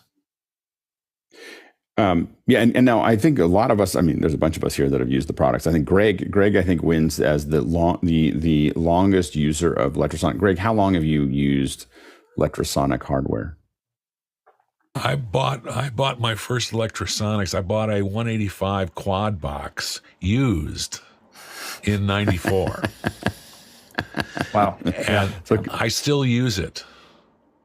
And I bought a Comtech, a big Comtech antenna. Mm-hmm. And I tell you, I get that thing 18 feet in the air, and we're good to go. Now, but the interesting thing is that it looks like there's a move to try and reintegrate VHF into our scenario here. Is that true? It is. And part of why is we've lost so much UHF spectrum. And so oftentimes VHF is a good haven to put some of your mics maybe, but also some of your fold back, IFB, listen only. In other words, leave the UHF for your critical channels, if you will, your low latency, channels that you don't want any noise on. VHF is a little noisier, but works quite well. So that's one place that you can move some of the stuff out of. And when I was working a lot in Hawaii, we were doing a lot of ship to ship or ship to shore type of stuff, and VHF works much better over the water than UHF did. I mean, at that time, I don't know if if that's still true. WaterX is a great reflector, and we've heard great stories about people getting half a mile out of 50 milliwatts with UHF. But VHF does have the advantage of long wavelengths tending to give you excellent range. Now, there is a talkback in the new D2 as well, right? And there's some, you can go both directions. There is. It's not both directions, but talkback gives you the chance to, using this button on the back, for instance, to reroute the audio at the receiver. So let's talk about in broadcast application, you could be on air and then push the button and the audio is routed only to an assistant. And you could say, hey, could someone bring me a cup of water? And only they would hear that. So you have on the other side, do you have two different receivers, or do you have one receiver that has two outputs? One receiver with multiple outputs, and you can decide which output gets that talkback signal. Oh, that's great. Some of the belt packs have a little toggle switch as well that'll do the same function. So it's kind of handy for a lot of different scenarios, as you can imagine. And Mickey, you had a question or some questions? Yeah, just going back to the earlier discussion about VHF. I don't know what you can talk about, Carl, but should we be expecting a lot more VHF coming, digital VHF coming in the near future? Because I haven't made the shift to digital yet. All my electrodes are still in 400 series. Mm-hmm. So should I wait to jump into the digital, wait for more VHF stuff to come out? Not in the near term. So we do make the IFB platform in the VHF, but at the moment, that's all we're making. We have new products coming out in that line that'll remain in the VHF, but nothing digital coming soon in that frequency band. And we've got a couple questions lining up here, so let's go ahead and jump into some of the early questions. Well, Mickey was our first up here. He says, Carl, congratulations on the new position. Does this mean we'll see less of you at conventions like Broadcast Asia? So he's looking for your travel schedule. Sure. No, I'm still planning to get out there. It's going to be very important for me to stay out there with the customers and hearing their requests and complaints and their kudos for what they like. And, so you'll see me next at the IBC trade show in Amsterdam, and after that, the AES trade show in New York, and so on. So I'm still heading out there, but thank you. And I look forward to seeing you at one of those shows. Next question. Paul Wallace in Austin, Texas. Paul asks, what's the longest range setup for Lectrosonics gear? Probably the longest range setup is to use our IFB T4 transmitter, which provides a 1/4 watt and can be hooked up to any BNC 50 ohm antenna. And at the other end, probably something like the DCR 822 receiver. That's often chosen, something like that is often chosen for a point-to-point system to move sound from, let's say, one building to another building across a road, If you've got a festival and you've got remote speakers, you might want to relay sound out that way. In terms of belt packs and small units, the SMQV provides a 1/4 watt in a very tiny package, battery powered, and it could also be hooked up to an external antenna if you like. So it kind of depends on the application, but with a 1/4 watt in the digital hybrid range, you can certainly get very, very long range. Next question. Next question from Henry Ramos in Yonkers, New York. And Henry notes, I love my Lectro ENG gear shooting news 10 years ago. What's the standard in use nowadays? Standard in use is generally still Lectro, and most likely it's going to be one of our SR type receivers. The latest ones are this is called the DSR. This is a 2-channel digital slot receiver designed to go in camera docks as well as a whole host of peripherals. And maybe the sexiest thing going is the DSR4. This is a 4-channel version of that. So this is a 4-channel receiver in a slot package. Very common field production kit is going to be something like a Sound Devices mixer recorder with a couple of these docked in it. So that's 8 channels of wireless in a very tiny package. So that's the most common thing you're seeing in the field these days. Next question. Mickey Makachor in Manila in the Philippines, back again with how big a role will digital microphone transmission over VHF play in the next few years? It's hard to know, to be honest. I'm not aware of very many digital mic systems in VHF. Not sure why that is. It could be demand, it could be technical reasons. But I think all spectrum is going to be, digital mics are going to move into all parts of the spectrum because we need every bit of spectrum we can get, and mic systems are moving digital. So it's hard to have a timeline, but I would suspect over the next 5 years, there's going to be more development in that area. And how big of an impact did what I will call the spectrum theft of the last decade? How big of an impact did that have on our industry from your point of view? Yeah, huge, really. In fact, I was having a chat with our colleagues in New Zealand yesterday because they're about to go through this spectrum change. And one of the big differences is that there and in several other countries, including the UK, the government, having essentially sold the spectrum and collected the revenues for that sale, they have offered money to help dislocated users. In other words, those that had to get out of a particular part of the spectrum could be compensated for buying new equipment. Now, in the United States, that was not done. So the cost was borne by the users ultimately and their customers. We had to retool. We had to shift our focus to different parts of the spectrum.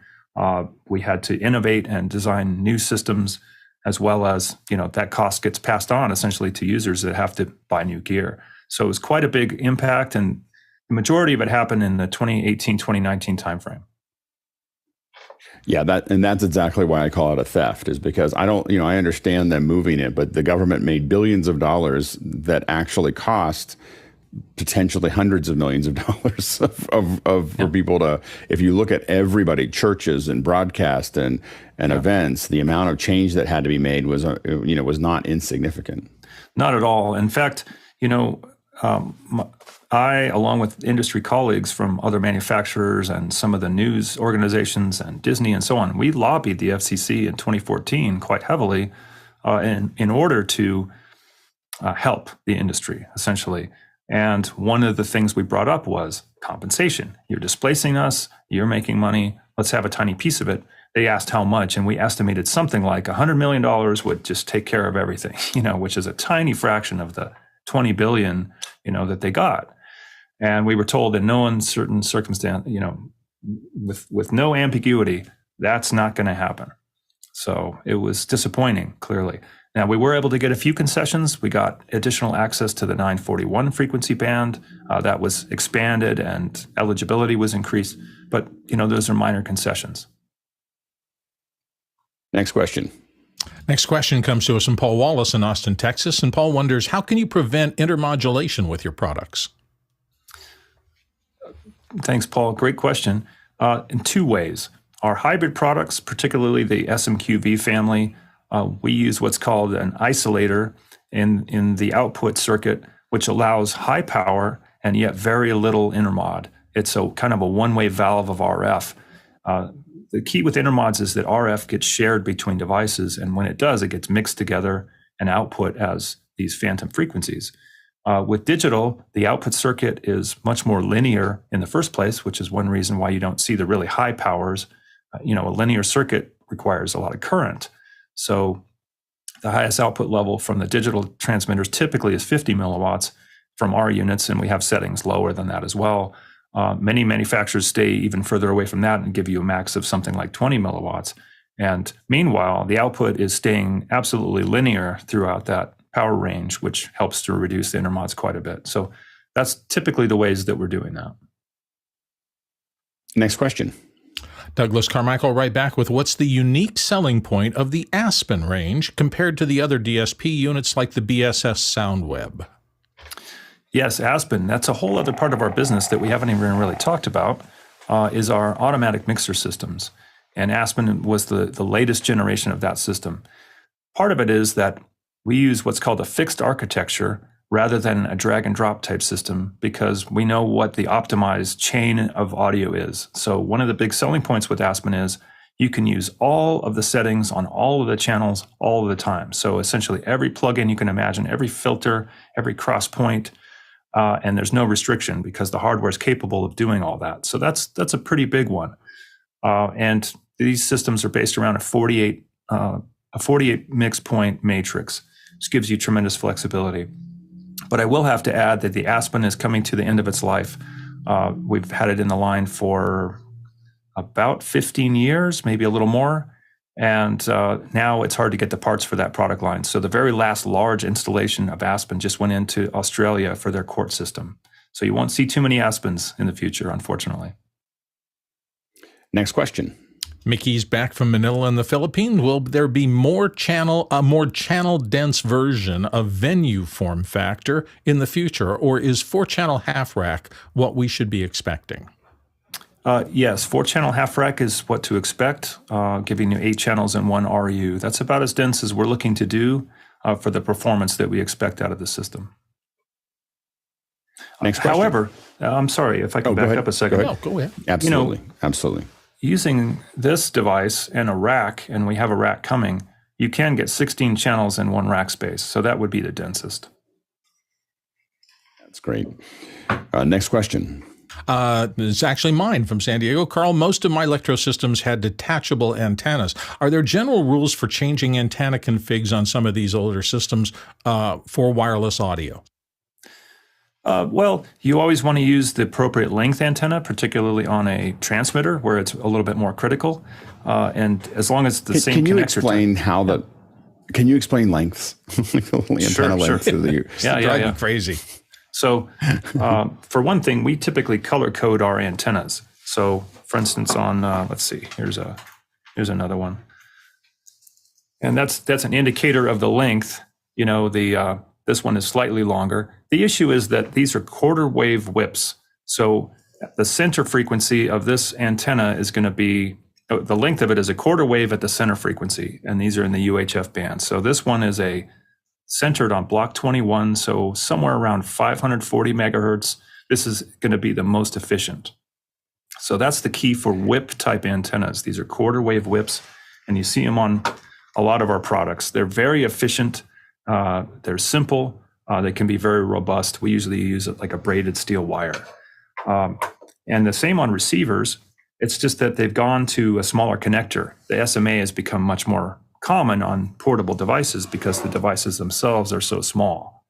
In the past, it was BNCs. Those are considered quite large, but that is what you find on the back of rack units, for instance. Now, receivers, the antennas aren't as critical at length. As we kind of say in the business, you could bend a paperclip into a straight line and stick it in that hole, and it'll probably work reasonably well. It's not super critical on the receiver. Could I ask a follow-up? Does that mean you should always keep the antenna that comes with your system marked to that particular receiver? And then does it cause a lot of less performance if you actually get those mixed up and you have the wrong antennas with multiple receivers? On receivers, it's not that critical. On transmitters, you probably should keep them there. In fact, with one of the trends recently is that the units tune across a very wide frequency band.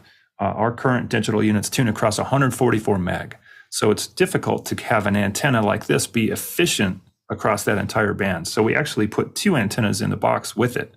So, the idea is to get your most efficiency, switch to the right antenna for the band that you're in with that unit. However, in the field, these things are hard to notice a difference. Most likely you could have your antenna be a ½ inch off in length and you probably would never notice it. Great, thanks. And can you explain blocks for our listeners?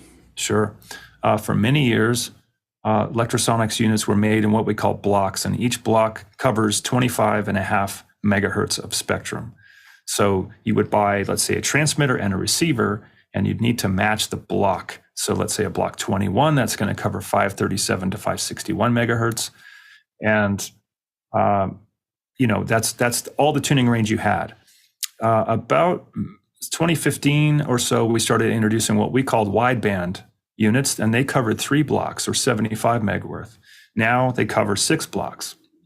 So it's a good idea to keep the block system in mind, but it's becoming less and less relevant. The only way that it is really important for some users is if they are using a legacy unit, like an old block 21 transmitter, like a UM400A, with the latest, 4-channel portable digital receiver. So the receiver gives you the option of restricting its tuning band on that channel to a particular block so that so it becomes easier to use. So blocks is just a division of the available bandwidth. Next question. Josh Kaufman, coming to us from Pittsburgh, Pennsylvania, says, how does the modularity of Lectrosonics products aid a producer that's looking to build up their kit over time? What would be an ideal starting point and an expansion strategy along your product line? That's a great question. Well, we do make a modular rack receiver. That's called the Bennu. We've made that for many years. And it's a frame that you can put different receiver modules into. But we've moved away from that a little bit because that actually adds to the expense of the unit. Plus, that was more of a block-specific strategy. Now, with the units tuning so wide band, modularity is less of an issue. But typically, I would suggest if you're talking about a portable kit, like a field production, a bag system, I would always start with the SR series because there's so much infrastructure and accessories, mounting, powering options, all that available from us and a whole host of manufacturers. So go with the SR and look at the latest ones, the DSR, DSR4. Those give you the highest performance and all the modern features that you would expect. Auto tuning, infrared sync, the ability to program groups so you can easily find the frequency you're looking for. And then I would look at transmitters that give you the most options for the kind of work you're doing. Typically for field work, it's going to be the DBSM series because these units just have a whole host of features and can be set up in a variety of different ways. So I'd start there. SR series receivers and DBSM type transmitters. Next question. Mickey McAchore's back from the Philippines with digital transmission. Is 2 blocks of separation still recommended between the Talent Wireless and Hop and IFB Wireless?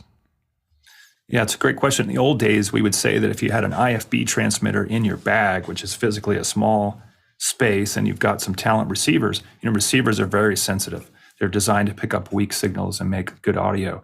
So the 2-block separation is still a good idea, and the wideband units give you that option.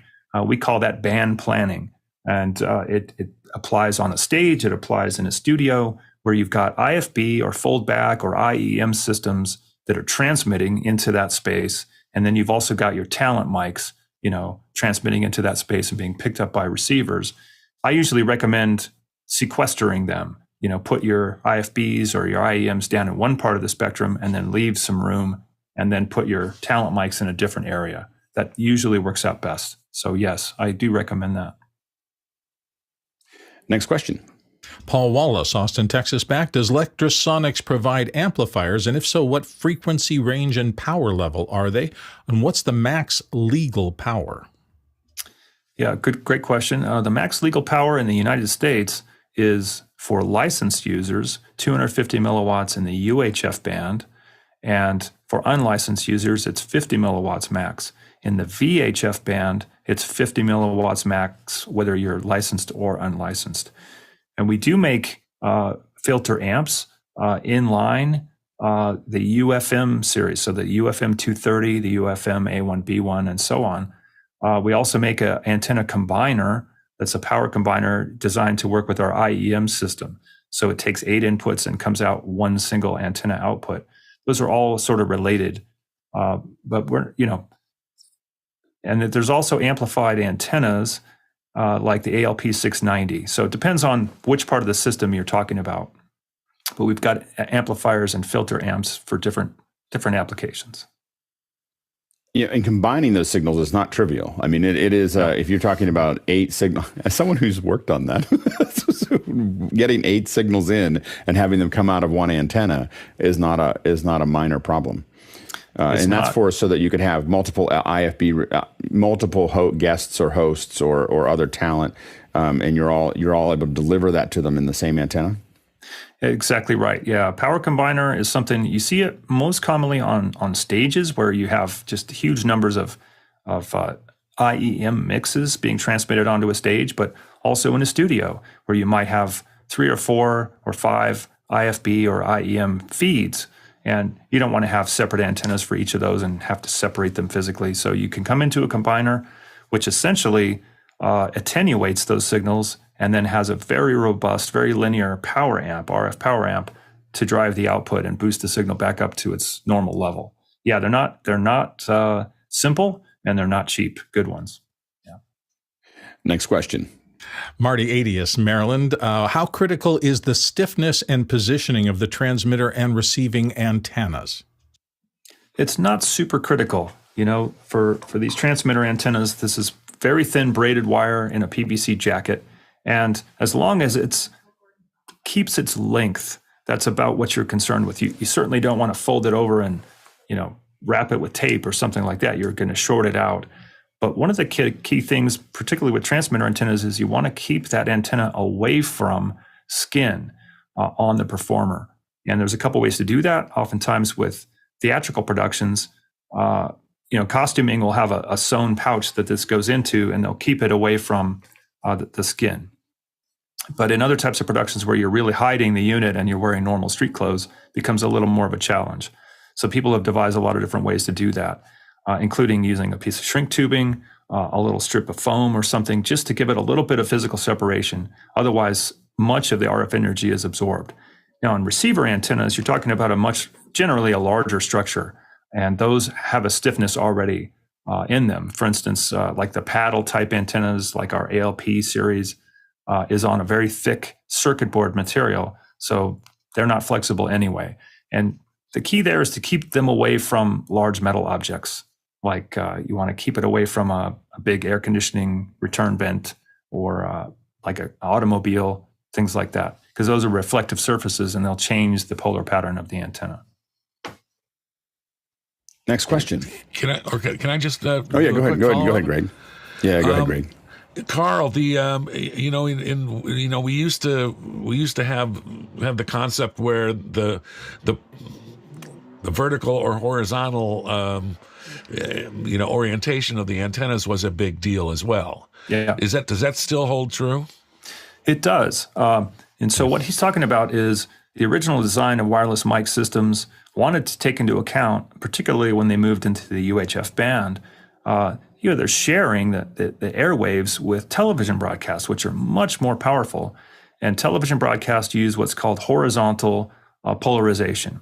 That means the wave is traveling in a horizontal plane, and you see those antennas, like the old big, they're LPDA type antennas that were on top of people's roofs that had all those veins, right? So those are horizontal polarization.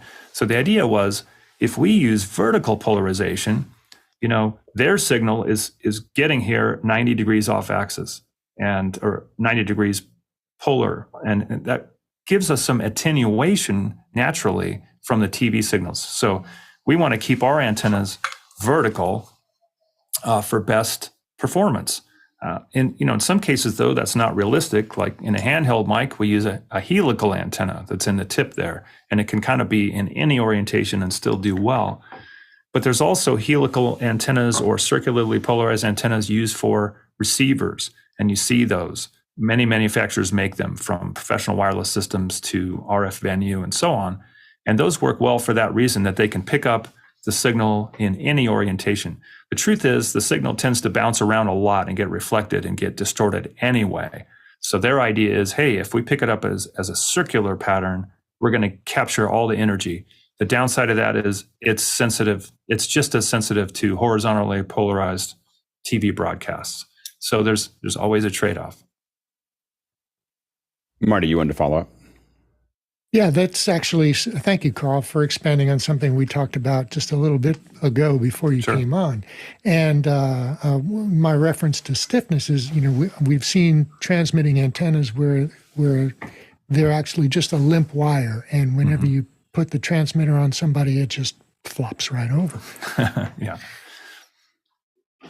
Yeah, not the case with these. Despite this being flexible, it's going to have its own structure. And this is about as thin as we could get it and have it not be just droopy. So it's quite tough. These are, I don't want to say indestructible. People figure out a way to break anything, but we don't see too many of these broken. And the detachable ones are similar. They're the same kind of wire, but we have a custom made stainless steel SMA connector that's extremely tough. And these are swaged. So these tend to be quite tough as well.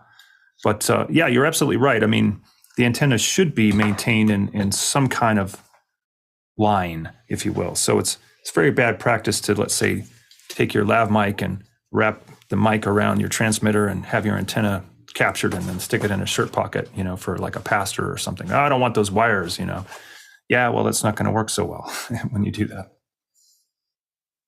Mickey, you wanted to follow up? Yeah, companies like RFN, you have what they call the diversity fin, which is two antennas ideally used for a single diversity system.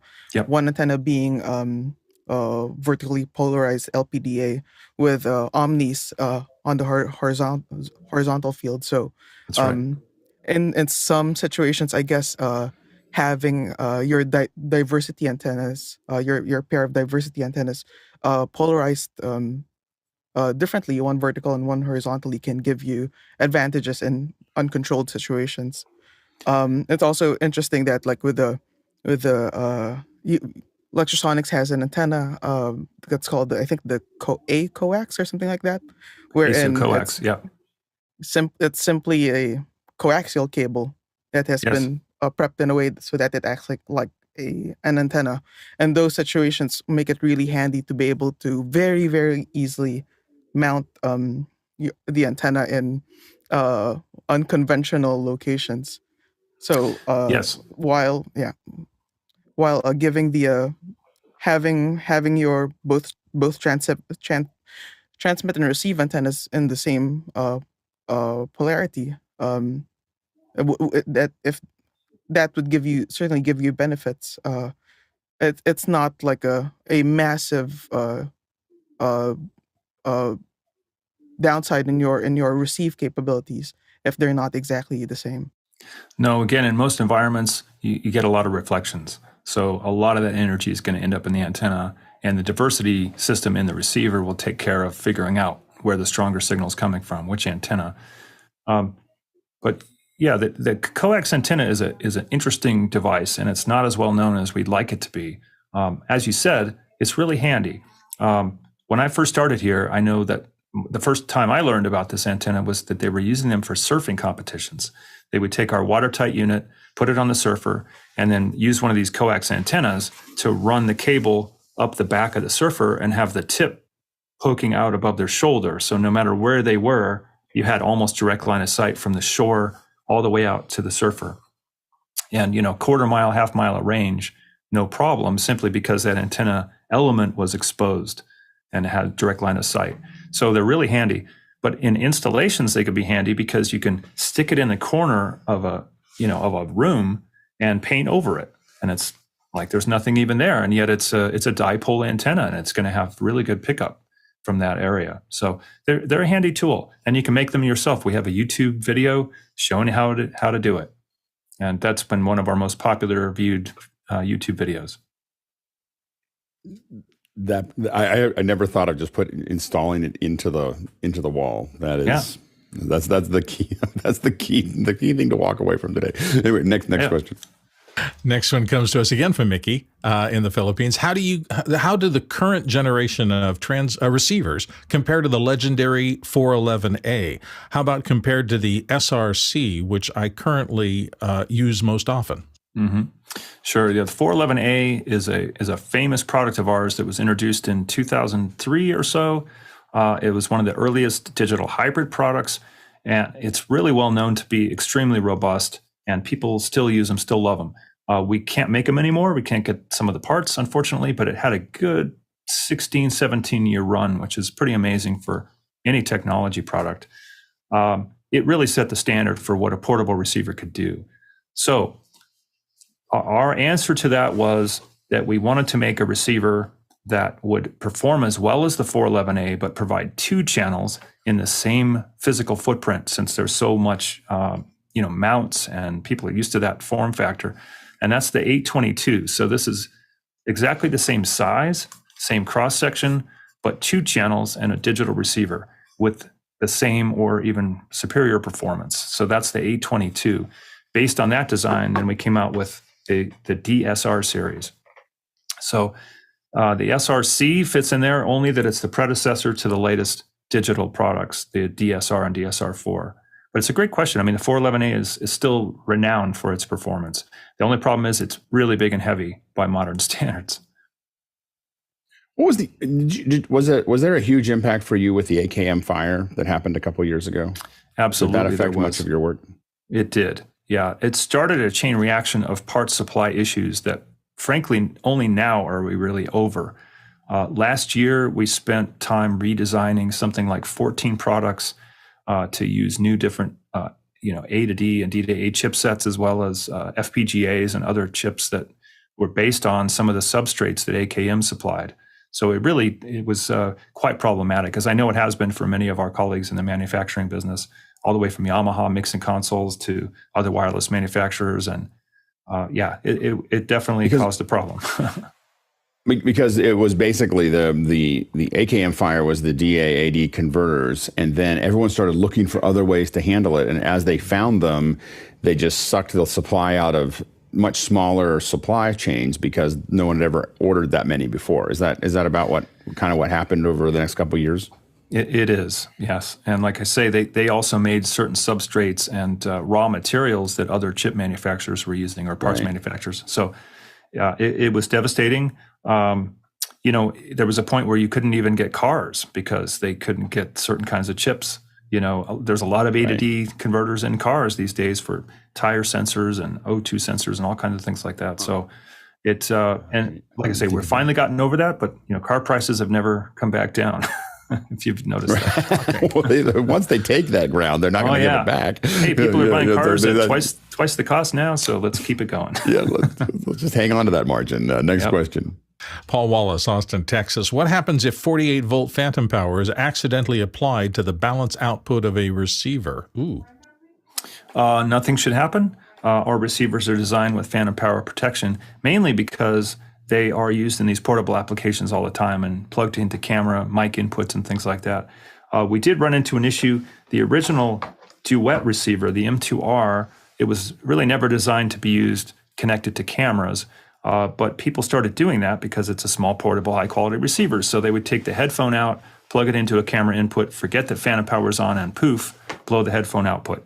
So the M2RA, the successor, has phantom protection on its headphone jack, even though you would think you'd never need it. Turns out that we did. Next question. Next question comes to us from Roscoe Jones in Madison, Indiana. Where are we in the small battery technology? Are alkaline and lithium-ion still the best options for these small transmitters? In general, yes. We use a OEM supplied battery for our tiny transmitters and also our IFB R1B systems. And it's a lithium ion, and it works terrifically well. It's about as small and dense as you can get and still have a good runtime. Alkaline batteries are kind of probably gradually easing into their sunset. I typically prefer, and many of our users now prefer, nickel metal hydride rechargeables to alkalines, simply because they have a longer runtime, a better power density, more current available, so you can get away with a little bit more. For instance, some of our tiny portable, units like the M2RA or the DCHR, we don't even recommend alkalines because they just don't provide enough current to run these things properly. They'll work, but they just don't work very long. And then lithium disposables are still the best in terms of ultimate runtime, but they're expensive. So it depends on the kind of production you're doing, and if they're going to bear the cost of battery usage, maybe it's okay. But the great, let's say 2/3 of the way up, is the nickel metal hydride rechargeables. But we do recommend that you get good ones. We recommend like the Panasonic Eneloop Pro as an example. But also the key to those is that you have to have a good charging system, not the cheap fast chargers, but good ones. Yeah, Mickey's pointing out the Lada is another good battery. So there's a couple of good ones out there, but don't forget to get a really good charging system, and those aren't cheap as well. But and then have a battery policy that where you replace the batteries on a certain schedule and keep track of that, so that you don't end up with batteries that are 2 years old and you're wondering why they don't take a charge anymore, especially if you're using them daily. Mickey, were you going to add something there? Yeah, absolutely. With the SSM, the tiny transmitter that Carl was holding up earlier, you do have to use those, I believe, Fuji batteries for those lithium packs. I just want to comment that started out as a Fuji NP50. That's the battery that we found that worked the best, but we ended up going direct to the manufacturer to get our own version made. Turns out Fuji doesn't make the NP50 anymore, and the only other batteries out there on the market today are kind of knockoffs, and so we recommend against those.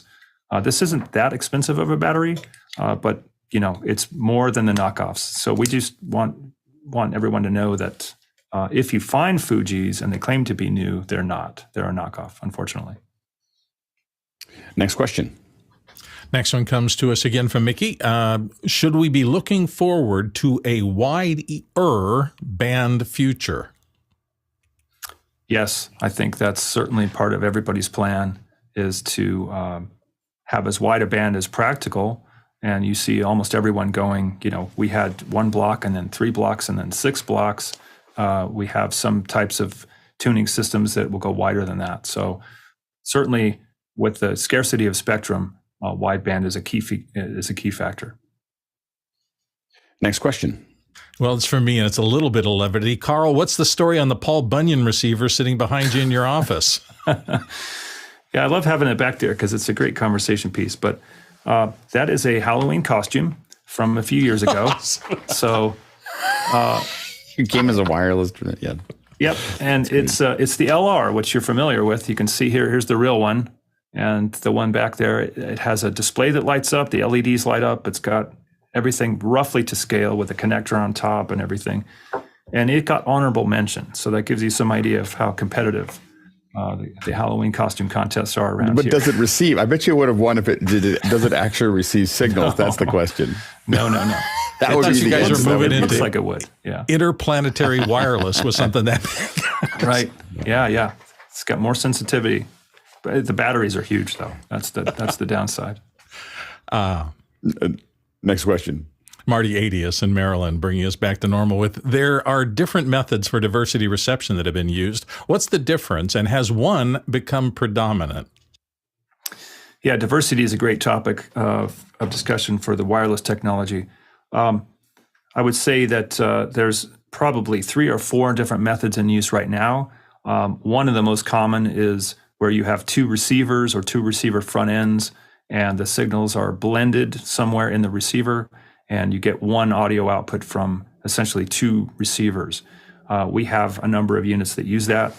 Something like that, like the 822, we call it vector diversity, and the reason is that we add the element of phase alignment. Since signals are bouncing around in the room and becoming scrambled, and they come into the receiver at different phase angles, this design aligns the phase before it adds them together.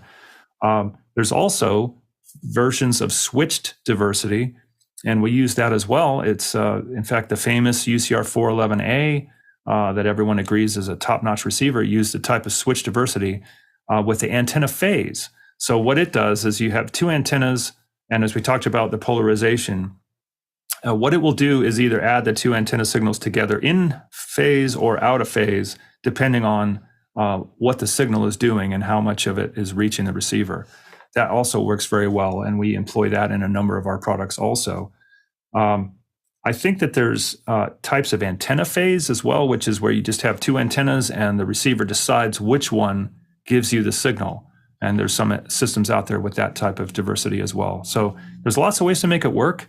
I would say that there's no one that's necessarily superior in all situations, but we feel that the top of the heap in our design efforts is the vector type, which has two receivers and does the phase angle alignment before combining.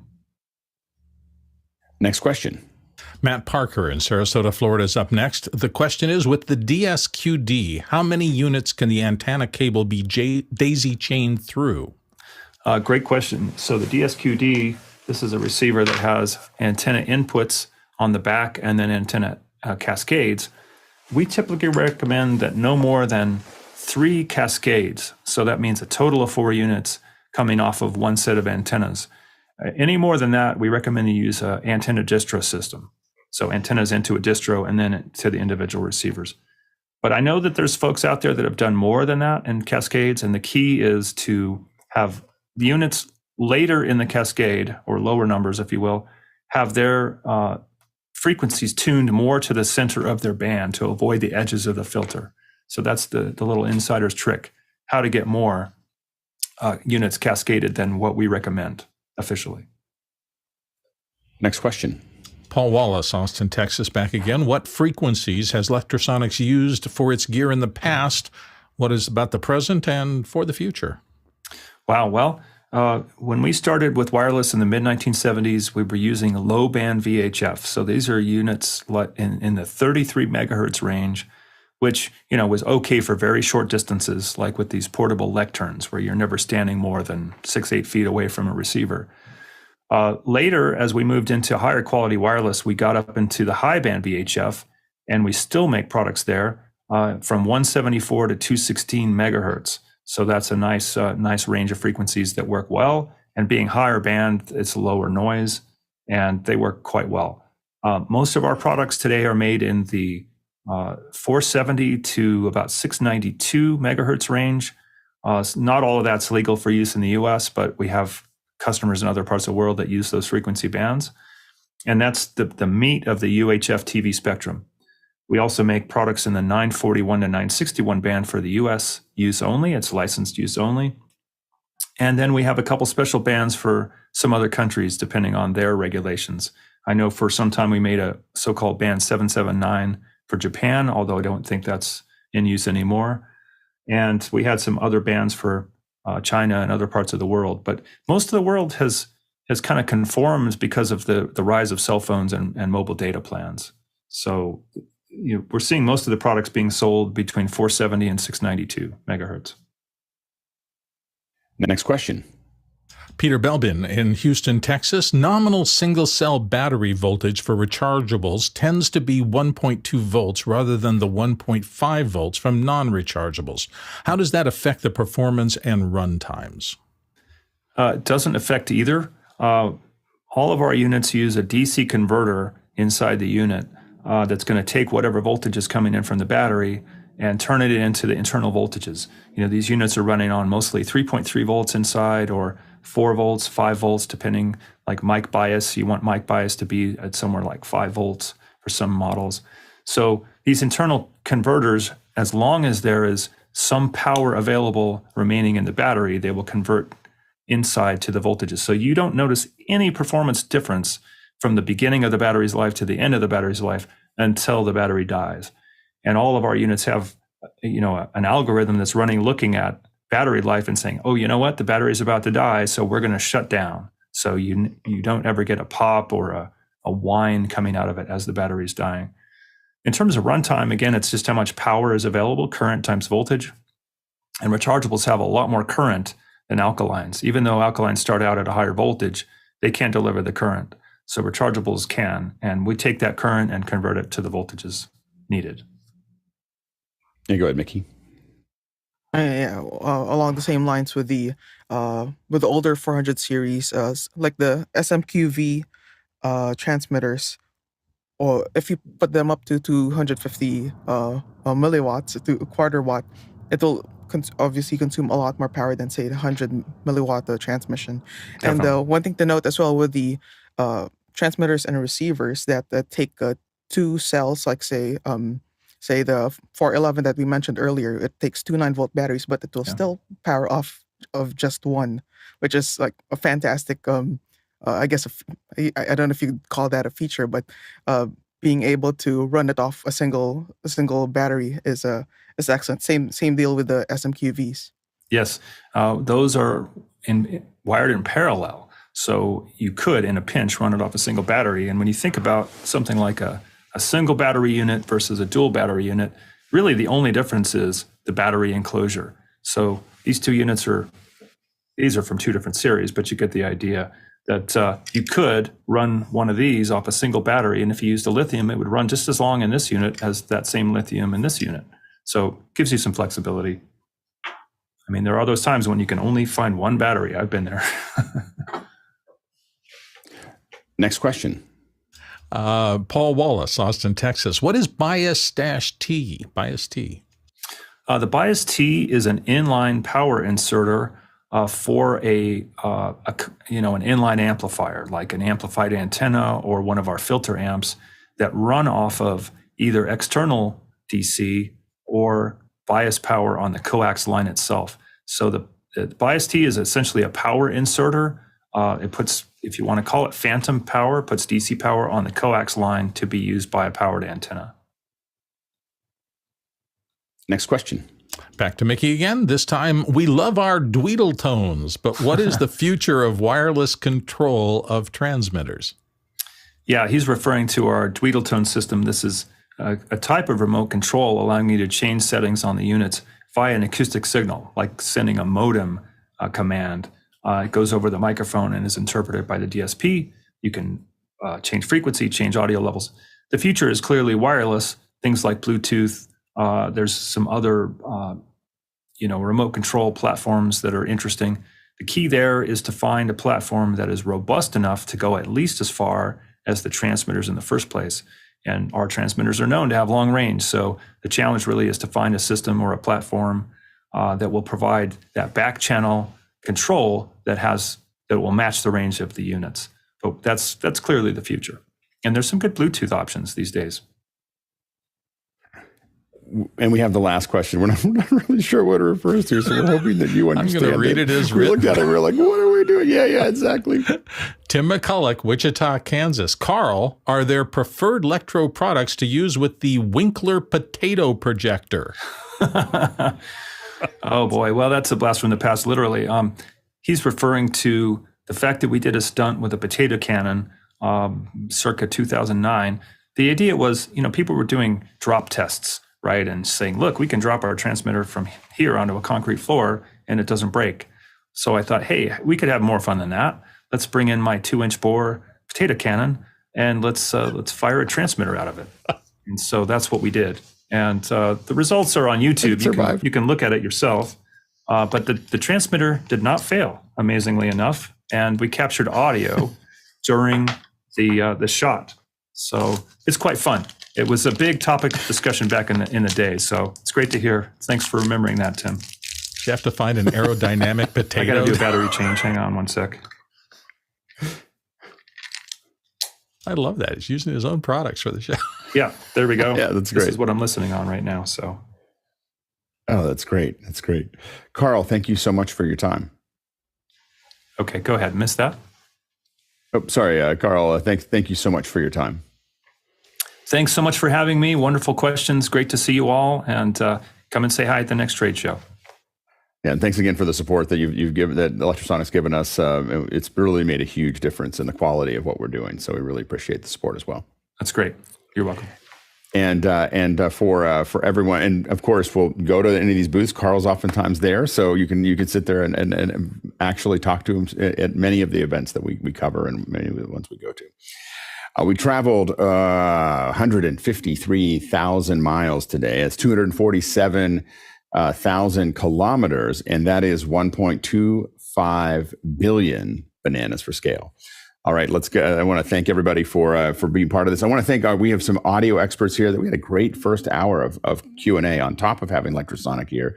We had some great audio experts here. We really appreciate you guys coming.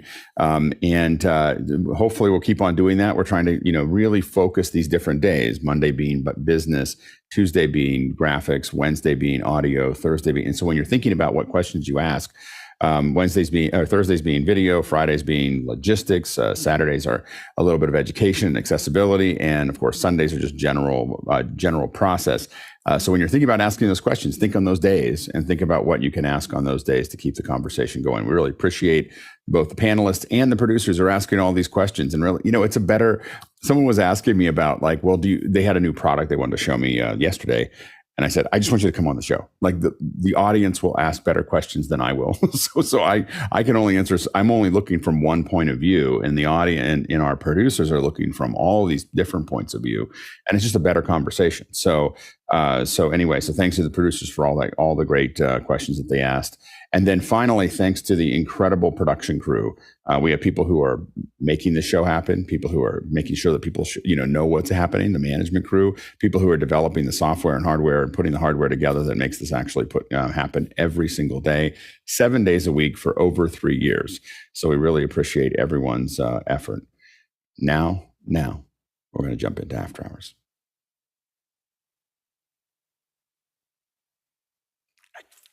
I just never thought of installing antennas into the walls. I need to redesign my studio now. It's a great trick. It's such a great trick. And thanks, Chris, by the way, for showing the potato cannon video. I see that up in the corner. Yeah, that's fun. I'm thinking on some of these series where they're using a lot of wireless all the time, and they're doing it all on a set. Why not pre-rig the set with the antenna?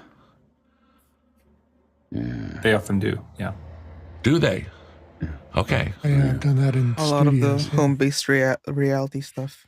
Yeah, reality is a good place where they do that. They've got antennas located all over the place. I never thought of that. That's a great idea. Yeah, it's really good.